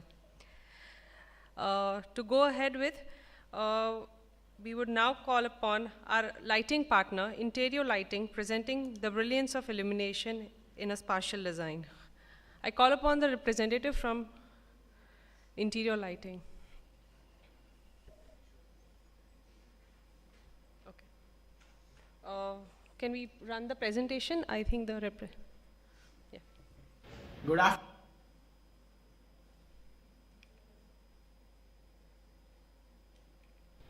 afternoon, everyone. I am Vicky Ahuja from Interior Lighting. Interior lighting is all about lighting, integration, and customization. With more than a decade of experience in LED lights, we have executed more than 100 projects, which includes residences, hotels, restaurants, offices, commercial, landscape, industrial, farmhouses, and farmhouse schemes. We have done it all. Along with supply of lighting fixture, we are involved in all stages, starting from designing, placement of lights and drivers, selection of lights, color temperature and beam angles, interaction with site engineers for seamless installation of lights. We represent Indian brands like Ledlam, Lafit, Automatic, ALS, Digitech, and international brands like Lucent Light from Italy, Stealth Light from Italy, and Rolich from Austria. We also customize different types of lights such as street light poles, bollards, chandeliers, pendant, and wall light too. Our valued work can be seen at Suryam Repose, Siddharth Z Plus, Khandwala Retreat, Vinayak Group Gandhinagar, Lilavati Hospital Anjar, Indraprasth Business Park, Hotel Casa de Mount Abu, and many more. And proudly, we are lighting up Ahmedabad Collective since last 2 years. At Interior Lighting, we do not just illuminate spaces, we create experiences. Thank you everyone, and a special thanks to IIA Ahmedabad for giving us this gracious opportunity. Looking forward to see you all in person very soon. Thank you. Good afternoon everyone.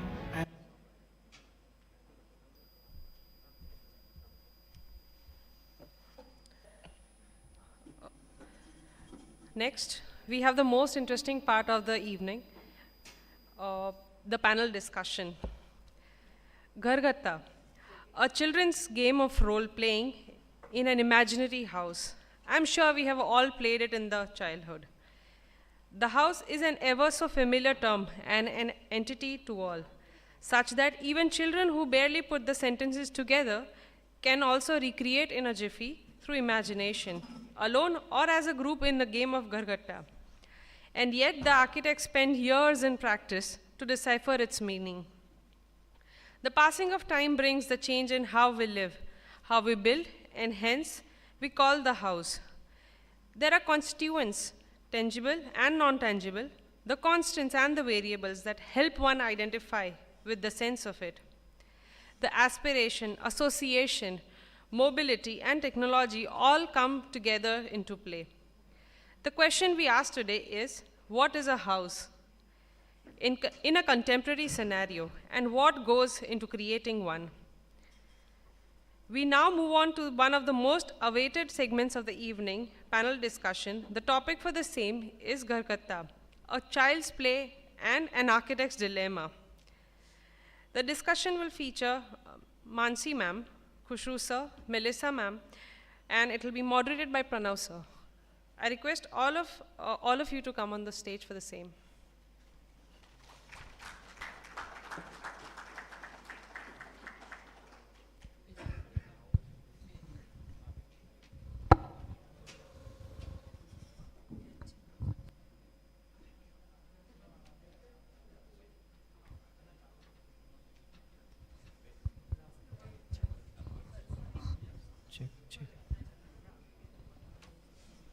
Check.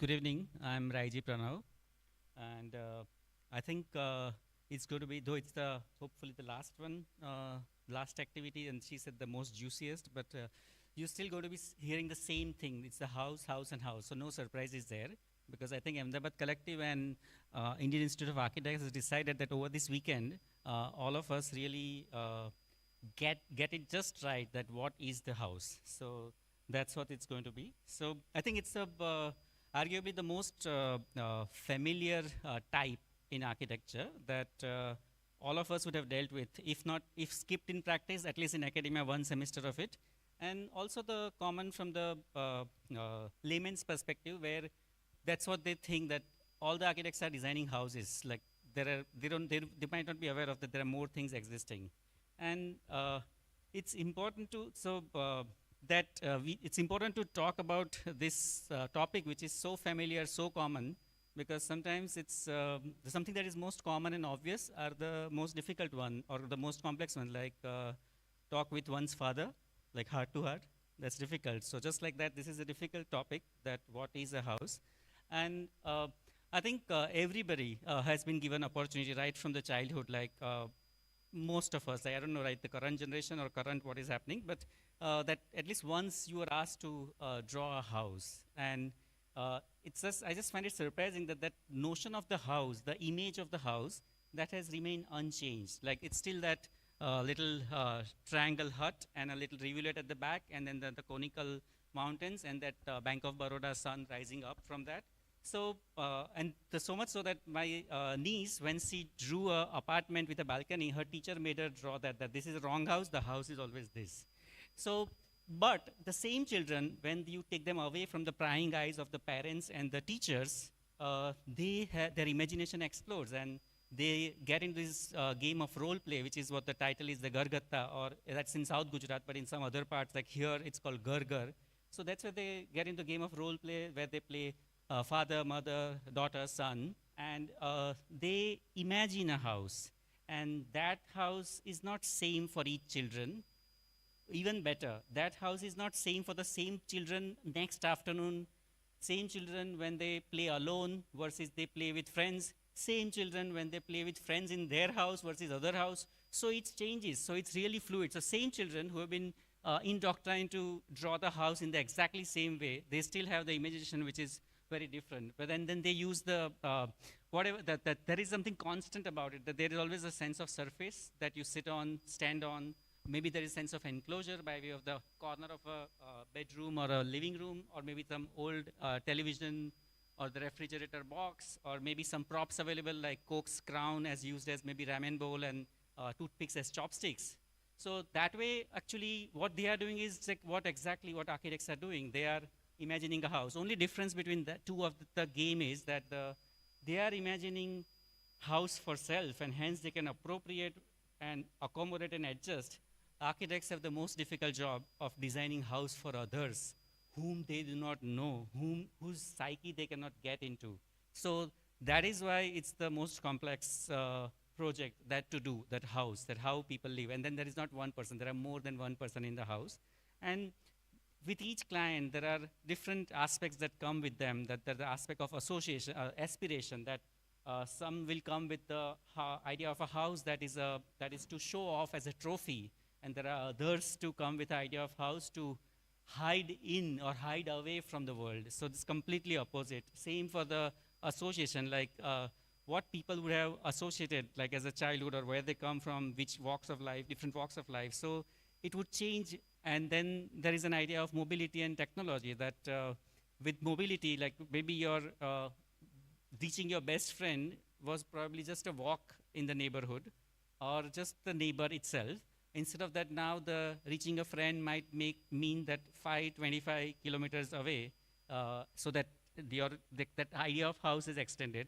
Then also the technology, that with the earlier the kitchen, the family gathering or the food and conversation that happened, like food and coffee and tea happen on the couch and the dining table, but now the dining table elongates from 1.2 meter to 12,000 kilometers, where you have been, like mother has cooked the food, it's dehydrated, and it has reached your some place in American university, and you are eating that after 3 months, not that night, the day she cooked. So the dining table is extended, and also that it's not that, it's also that the food comes, like food that you like, somebody can order sitting here and it gets delivered there. So, and then you are occupying less physical space compared to, let's say, houses in old city or and such, because they're larger houses, yes, joint family, but still per person square footage consumption was much more because of the non-specificity. And right now, but the psychological space was very small.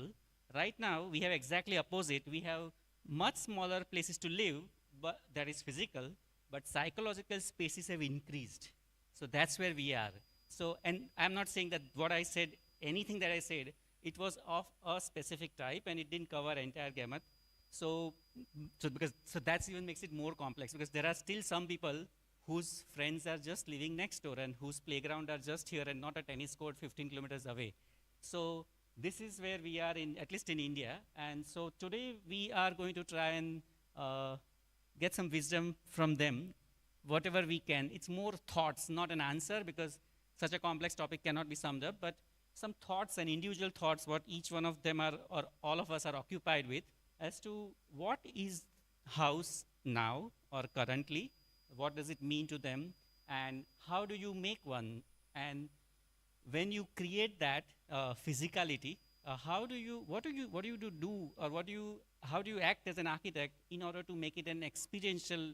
What is the experience that you create, and then what are the conceptual premise? Our approach is that you can work with in order to achieve that. So I think we'll start with the first question of just clarify that what is house to each of them in their mind, looking based on their own practice, the talks that we have given, or just what they are preoccupied with. So Khushru, if you can, what is the house for you right now as an architect?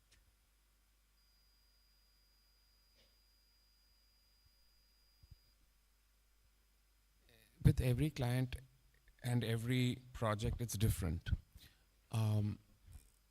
clients come to us with, as they come to any of us, it's you know, their specific site, their specific family situation. And so the way we approach something is looking at all these things, their budget, the site, what they need, the functions in the house, and then try to... Sorry. Yeah. You're getting into the approach part. That's the later question. My first question is, what is house? Because based on that, we will get into the next questions. So I can only answer that from my perspective, right? And that is, to me, a house is something that enables me to live the life that I'm. It's a place, like Corbusier, I think, said it's a machine for living, right? Okay. And in many ways, that is really what it is, in the sense that it allows you to live the life that you're trying to live. So whether it's in my case, I spend so much time in the studio, in the office, that it's a place where it's a refuge, it's a place for quiet, it's a place to connect with family, it's a place to just, you know, be with your own thoughts without anybody else sort of encroaching or meeting you in that sense. So it's more like a refuge in that case. So, okay. Yeah. Yep. Mansi? Yeah, thanks. I think that's something that I've been also thinking about, because when we started this presentation, I have been also thinking about since a long time. And especially when me and Rutura started building this, it went very fast. It was built in a year. And I didn't react to it as a house per se, more like the building. And we started discussing more rooms. But I think right now, while a lot of it also overlaps with what Khushru is saying, that it enables me to lead the life I lead, because I have changed 22 homes, and this is the second, my parents owned the house much later when I was grown up, and then this is the house that I own. I think it is more about belonging. Somewhere it is also that unit very far. You talked about the psychological space and all of that. I think that in that, it is this space which is my own, which helps. Also, it's about all the accumulations that have been of my own, which will be my family's or my work life, whatever that whole sphere, my sphere of influence and my sphere of also being us, that sort of overlaps. And that is what the house is to me right now. I don't know. I am also I've been thinking about it since a long time. Also this idea of home, house, and the distinctions thereof. So, yeah. But when you say belonging, what, if you can just extend that a little bit, that what is the sense of belonging to you? I think it's just finding roots, the idea of settling. I think there's that piece of land, all the way to the core of the earth, your corner of the world sort of a thing, where you are your own. Okay. Melissa? I'm going to keep it really simple. A house is a building that people live in. I think that's it. Yeah, we can take it later.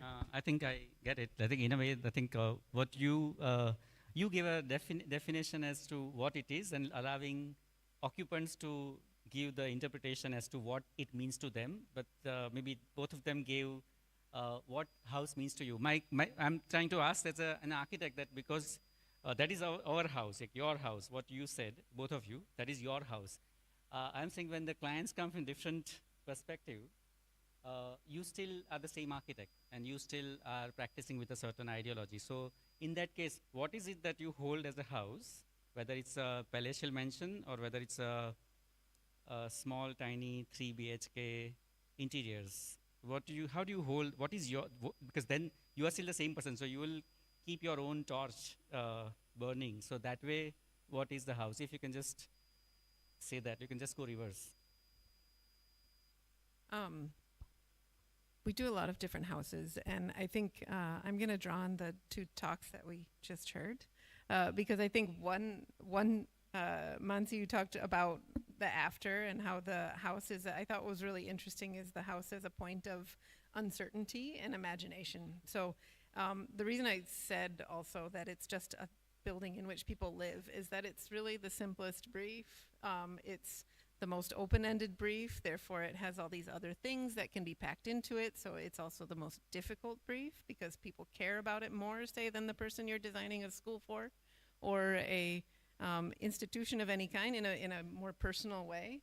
So I think that sort of combination of the open-endedness and the deep investment of the person in it is this tension that exists in the house.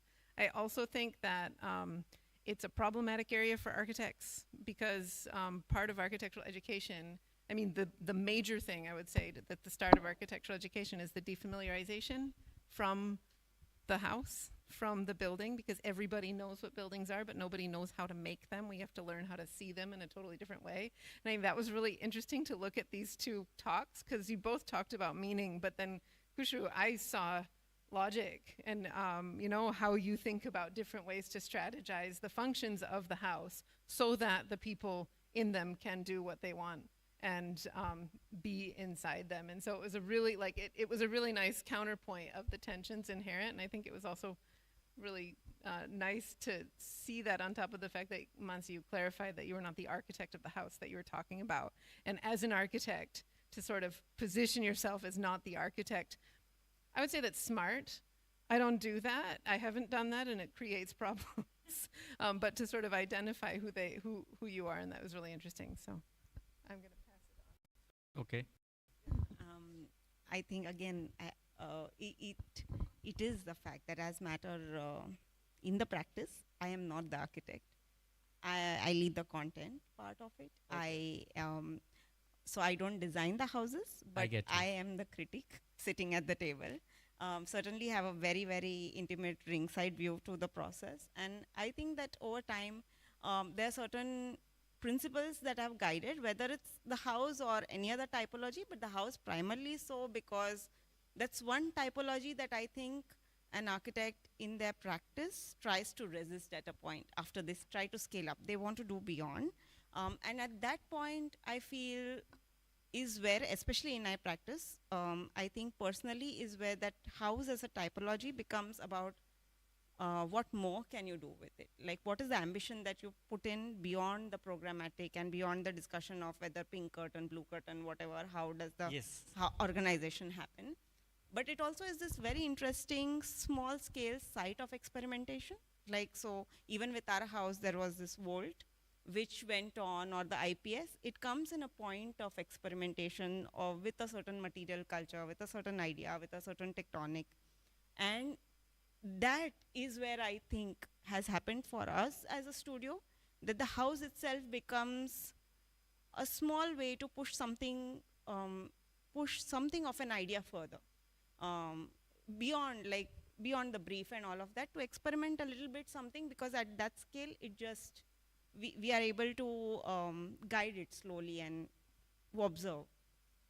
Okay. I think, but just as a critique, just one line if you can add that you said you're more an observer and critique, or so in that case, from that perspective, you should think that, is there anything consistent that you find in the individual houses that has been designed by the office? If you have observed that there is one thing that is always appearing, not necessarily physicality, in some physical form even if that, or as an idea level, or as a gesture, or as a suggestion, if there is something that is there, is there something that you have observed? Certainly, there are many. No, then if you just say one or two top of the head, whatever it comes to your mind. I think definitely because we are in Goa, there is this idea of bringing in a new language to look at the context again. That it was, in the beginning, it was a way where we started looking at devices to tackle the context. And now we have slowly learned over time, 12 years into it, about how to address it in different ways. And I think that comes more than responding to a certain commodified idea of what the existing typologies, but to look at how we could bring in a certain, it's not a paradigm, it's just that we are doing what we know, what is familiar to us, in a way, in a new context completely, to address certain things that come from that. So, so maybe terraces, maybe roofs are critical in Goa, maybe shaded things, how you address the ground, those. Okay, Khushru.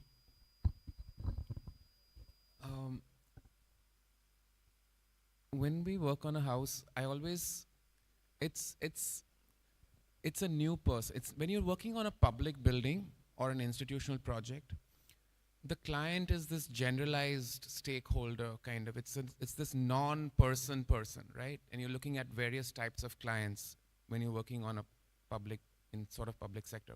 But when you're working on a house, it's so particular. Everybody has an opinion. You have to make everyone happy. And you really don't know what's going to happen. And this has happened to us a couple of times.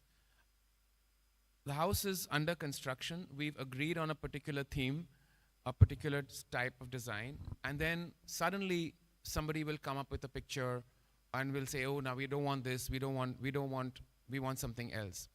And you have to constantly be prepared for that, sort of be ready to respond, be ready to protect the integrity of the idea in a sense, because, and also what I've realized is that clients do not understand drawings very well. They don't understand 3Ds, they don't understand models. Very often, as much as you show them something, they only realize it when it's built.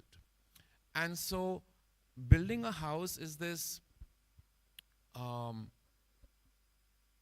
it's this walk that you're walking with the client and hoping that there are no surprises, there are no ambushes that are coming, And it makes it interesting, but it also is, I mean, many people who are doing houses, it's a challenge. And the break that I've found in our practice that we face is when it comes to the interior design. I think a lot of clients think, look, we'll do it in the interiors. So you design the house the way you want when you're doing the architecture, but we will bring our world will start when the interiors happen. Because they think that building is fine, but the house, the interiors is where we will dominate, or we will give our inputs. And then it breaks down at that point where unless you have a client who's really sensitive to the whole process, and sometimes you just can't bridge that gap. And so that's this challenge of working on something so particular as a house. Yes, but again, that will be a little further ahead. Like I would just, that's what she said just put in one line, that what she's seeing house is a building where people live in, hence all the utilities that are essentials that are given in. But what her approach is that loose ends, that keeping it loose enough so that that particular idea of bathing can be appropriated by the client little bit. So there's a negotiation there. Or again, the kitchen. So that is the house so that is the essence that they are carrying through all the project. That's what she meant, I believe. That's what you meant, or not really? No. Or say it, then answer it. So I just want that kind of thing, that what is it that you see it as a continuity? Okay. You can't leave things open-ended. I mean, at least we can't. It's not because you're defining something. You're creating something very specific, and the more specific it is, I don't know if I'm answering you, but the more specific it is, the more I think the more useful it ends up being, in the sense that at least it's clear in one direction. We may disagree on which direction to go in, but I've not designed anything or built anything that is not highly specific. So it works in, I'm speaking for Mansi, specific in the sense that it is what it is. It's not going to be something that it's something else, because it's defined in that clear way, right? And it's material, it's built. When you're designing, you're building your own house, yes, you are much more flexible and much more accommodative. You're much more accepting of mistakes, of things that could have been done differently. In that case, I want to ask that loose end, she's going to answer again. But because I think, to him, you still haven't answered my question, that we understand that clients are tough, the situations are different, and you have to always adopt to the new situation, otherwise you're going to lose client. I am asking a clear question. What is it that will always be there, whether it's on a 100th floor, whether it's in New York, whether it's in Goa, what is it from your end, as a, if it's a house in 2025, what is it that that is held tight, that is always there, irrespective of the, is there any such a thing? You can also say that there is no such thing. That's also fine. I think that's a fair question.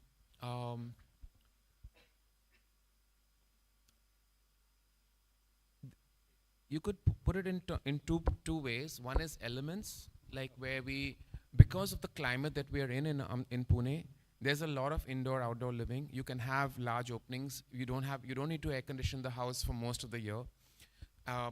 Plants grow really well. Dust is an issue, but it can be managed.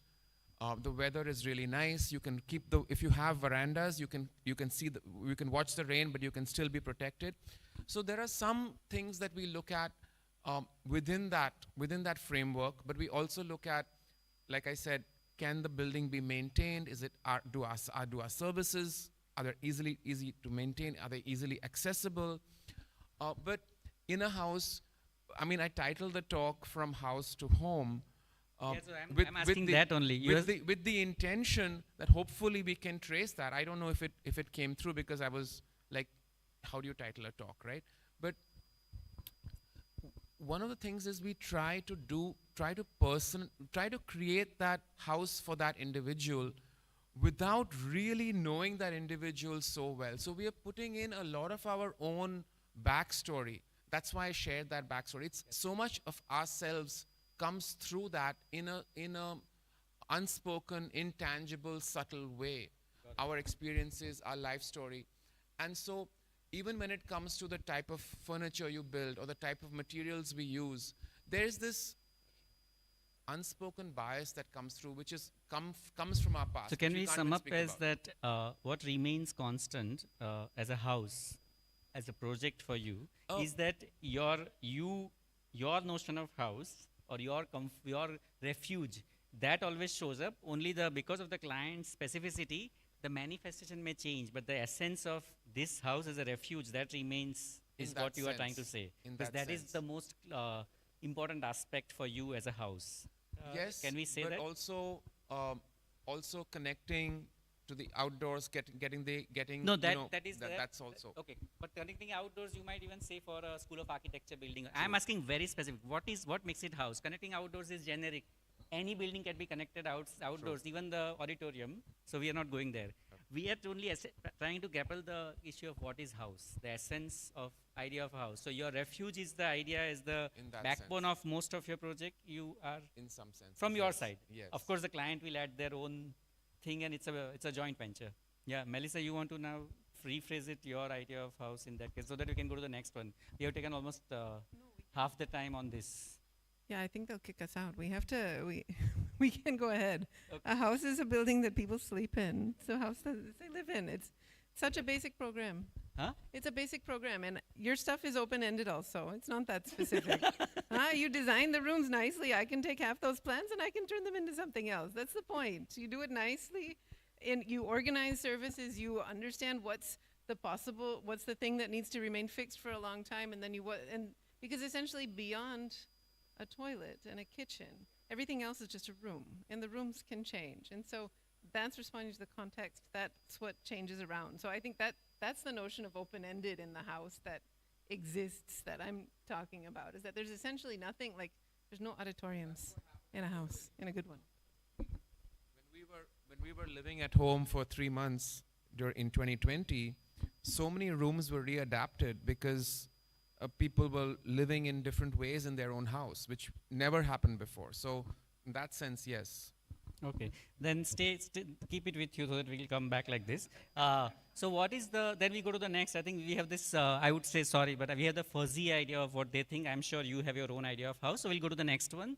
The next stage is that, so if that is the refuge is the backbone and the client's whims and fancy as additives, how do you approach a project of a house? And what is the distinctness that will not be there if it was a, let's say, institution or some corporate house or a multi-storied building? So what is it that, how do you approach the project, or how do you go about creating one? And especially you did mention about meaning, and so experiential one, which was what I want to talk, that creating physically as a house, which is a machine, is one thing, and then making that machine which constantly performs differently, then it's not just a machine to bathe in, but it also feel good about yourself. Or so there is a more than bathing that happens in the bathroom. So like that, like each space. So how do you go about it, and what is it that you do to make it getting it beyond the utilitarian aspect and getting that experiential aspect, which is the refuge is part of? What are the strategies? Now you can say indoor, outdoor, maybe there, but in bathroom I'm not sure. That's the whole part of what we do, right? Trying to create an environment for a very specific client in the best way possible. So that's our job, right? That's our work. How we approach it, it totally depends on who we're doing it for, what their needs are, what their family structure is, where it is. And then hopefully finding that solution which is apt for them, trying to find answers for their particular life, their particular way of living, their site, their family structure. So yeah, that's what I would say. No, but to make it more than a utilitarian box, is there, let's say you said in and out connection, maybe that's the way you think. I shared our work. I don't think I can put more into words than what I shared, but yeah, I will give it to Melissa maybe. Mansi, okay. Is there anything specific that you think that makes it more a house than just a living object, like maybe by way of certain tactile aspect that is a material, or maybe the way he says that inside-outside connection is what makes it more than what is the just a sleeping space or living space. So like that, is there anything that you think is? I don't think so. Like, I don't think that a house or any other project might have that sort of a difference in our approach to it. Okay. However, as a process, it's definitely more dialogic. Like, there is more of the input, there's more of the adaptability to the client, there's more talking involved in all of this rather than a larger idea to it. But again, I should say I speak on behalf of Rutraj, and he may have completely different views about it. That's totally fine. He's not here and we can say whatever we want. So, but yes, so that is, I think that there are certain 9 or 10 ideas like of frugality, of endurance, about certain aspects of exploration or context that we have largely as a practice. It applies to whether it's building as a room, whether it's building as a non-room, or is just an idea in place as a conceptual mechanism. I think it applies anyway. So a house specifically, I think just as a process is more collaborative, but I don't think it's approached in that way, in a very specific way. The context is of course context, which would be for any program. Okay, great. Melissa? No, I agree with that because I think, as a profession, if we're going to talk about what are we doing, if it's just about one particular type, it becomes too small. We work on a lot of projects where we adapt houses into other things, and I think this gets into the interesting part of the architecture is that program is really irrelevant, and that's what makes houses interesting, is because they actually have no program. Like, they really aren't, like, if you actually bring it down to nothing, they are just boxes of different kinds that have very minimal services, and I think that's why it becomes a crucible for design exploration. And I think, I'm going to push back a little bit on the client thing. I don't think we're just here to serve a client. I think we have a different responsibility. Sometimes we are, protecting the world from that client, consenting them to do something better. And I think that's where these larger ideas about practice come in and sort of influence the way that we need to think about how we approach each one. It's a mediating effect. I think I just want to add a small thing. It's because of these boxes we live in, and I live in those boxes because it keeps shifting for us, even as program. And they're just sometimes maybe tomorrow the studio might move up and we might start living down. So they're just boxes where we are ascribing, and the house is performed every day in that inhabitation. I don't think it's specifically that architecturally we are going out of a way to prescribe a certain idea to it. even one of our projects was this IAY's housing program, and we started studying it as a research idea and as a proposal. And we started that with this, that, you know, in the unit of care is one room, a room of one's own. And that is, and it may become a granary, it may become a lockable thing, it may become something like Khushru was showing in that slum, and it may just be that water tank, or it may be this palatial mansion that I am sort of privileged to live in and work out of. But in that larger idea, it's just a box. And in its performance as a house, it changes its dynamics. And I think as architects, certainly in our practice, we are looking at the larger ideas and not necessarily for it to be a very specific personalized. So you are saying those attitudes are universal, and the specificity of the program, be it a house or a hospital, might make those criteria adopt or manifest in a different way, but there is no specific way to look at house as a type or a house as a distinct way. You just see that the patient needs healing in the hospital, in the house the people need refuge, then that's what you are catering to, and for you it is not a distinct, in that sense, very distinctly different project. Okay, I think that's good. You have anything to add to? Okay, great. I think in that case, I think they have kept their secrets to themselves is what I feel, but I think but that is just fine. I think it's a very short time, and I think it's we had opened that it's a very complex topic, and so I think they have all shared what they feel the house is to them in today's time and how they go about dealing with it. And but there is still more time. Like what I couldn't get out of them, I think I'm sure you are more capable. So because you've been sitting quietly for last 3 hours probably. So I think if anybody wants to inquire or ask them specific questions regarding what they spoke in the talks or right now, or anything new that you want to maybe discuss or share, it's open.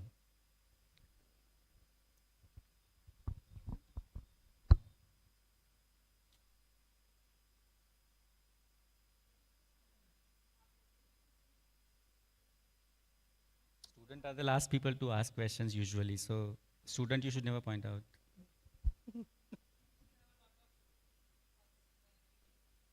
No, I have never seen a student. Students are never going to ask questions. It's unnecessarily embarrassing self, so they don't ask.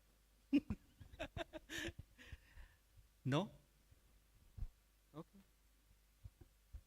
Okay, thank you. Thank you for hearing our brainstorming a little.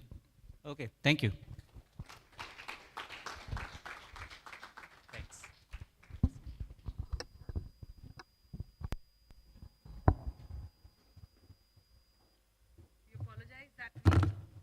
We apologize that we have a very short time. Thank you to all 4 of you. It was really inspiring, I think, for everybody over here. We now take a moment to express our gratitude and appreciation. I invite Vipul sir, Chintan Shah, and Amrish sir on stage for felicitation ceremony to honor our esteemed speakers and panelists. Vatsal sir. Oh, sorry. Sorry, I forgot your name, Vatsal sir. He's one of the most esteemed person at IIA, chairperson.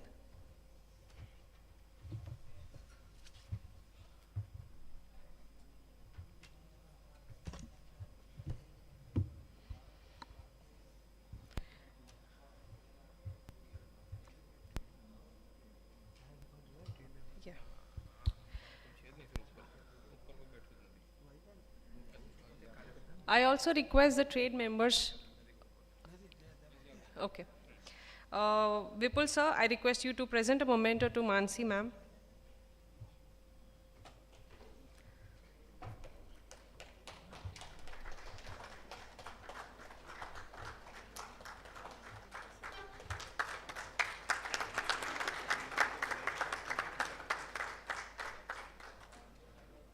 I request Vatsal sir to present a memento to Khushru sir.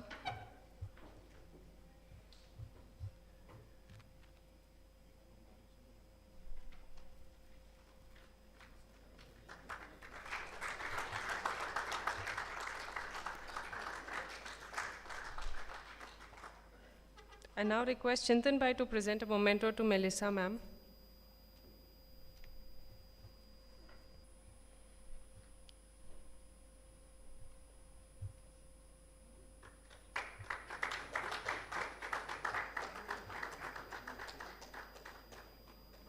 And lastly, I request Amrish sir to present a memento to Pranav sir.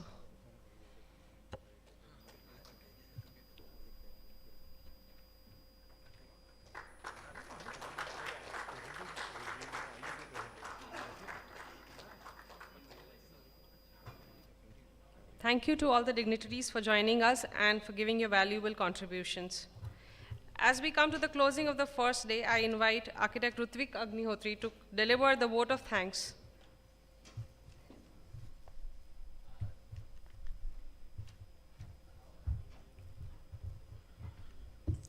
Good evening, everyone. I'm architect Rutvik Agnihotri. A heartfelt thank you to everyone who made Ahmedabad Collective what it is today.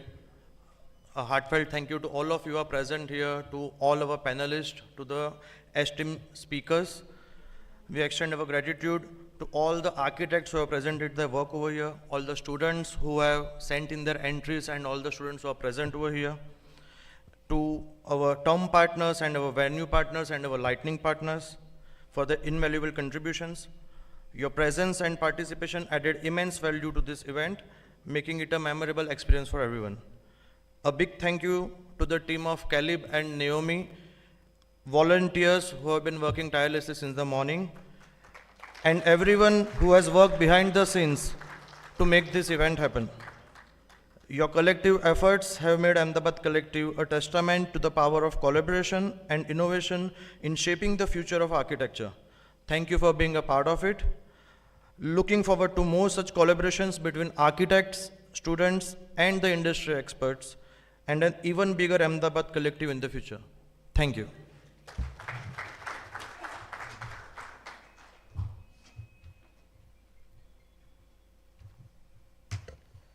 With that, we conclude today's session of Ahmedabad Collective Season 4, Day 1, 2025. Thank you everyone for being part of this inspiring evening. We look forward to seeing you all even tomorrow for another day of creativity and collaboration of ideas. Good night. Thank you.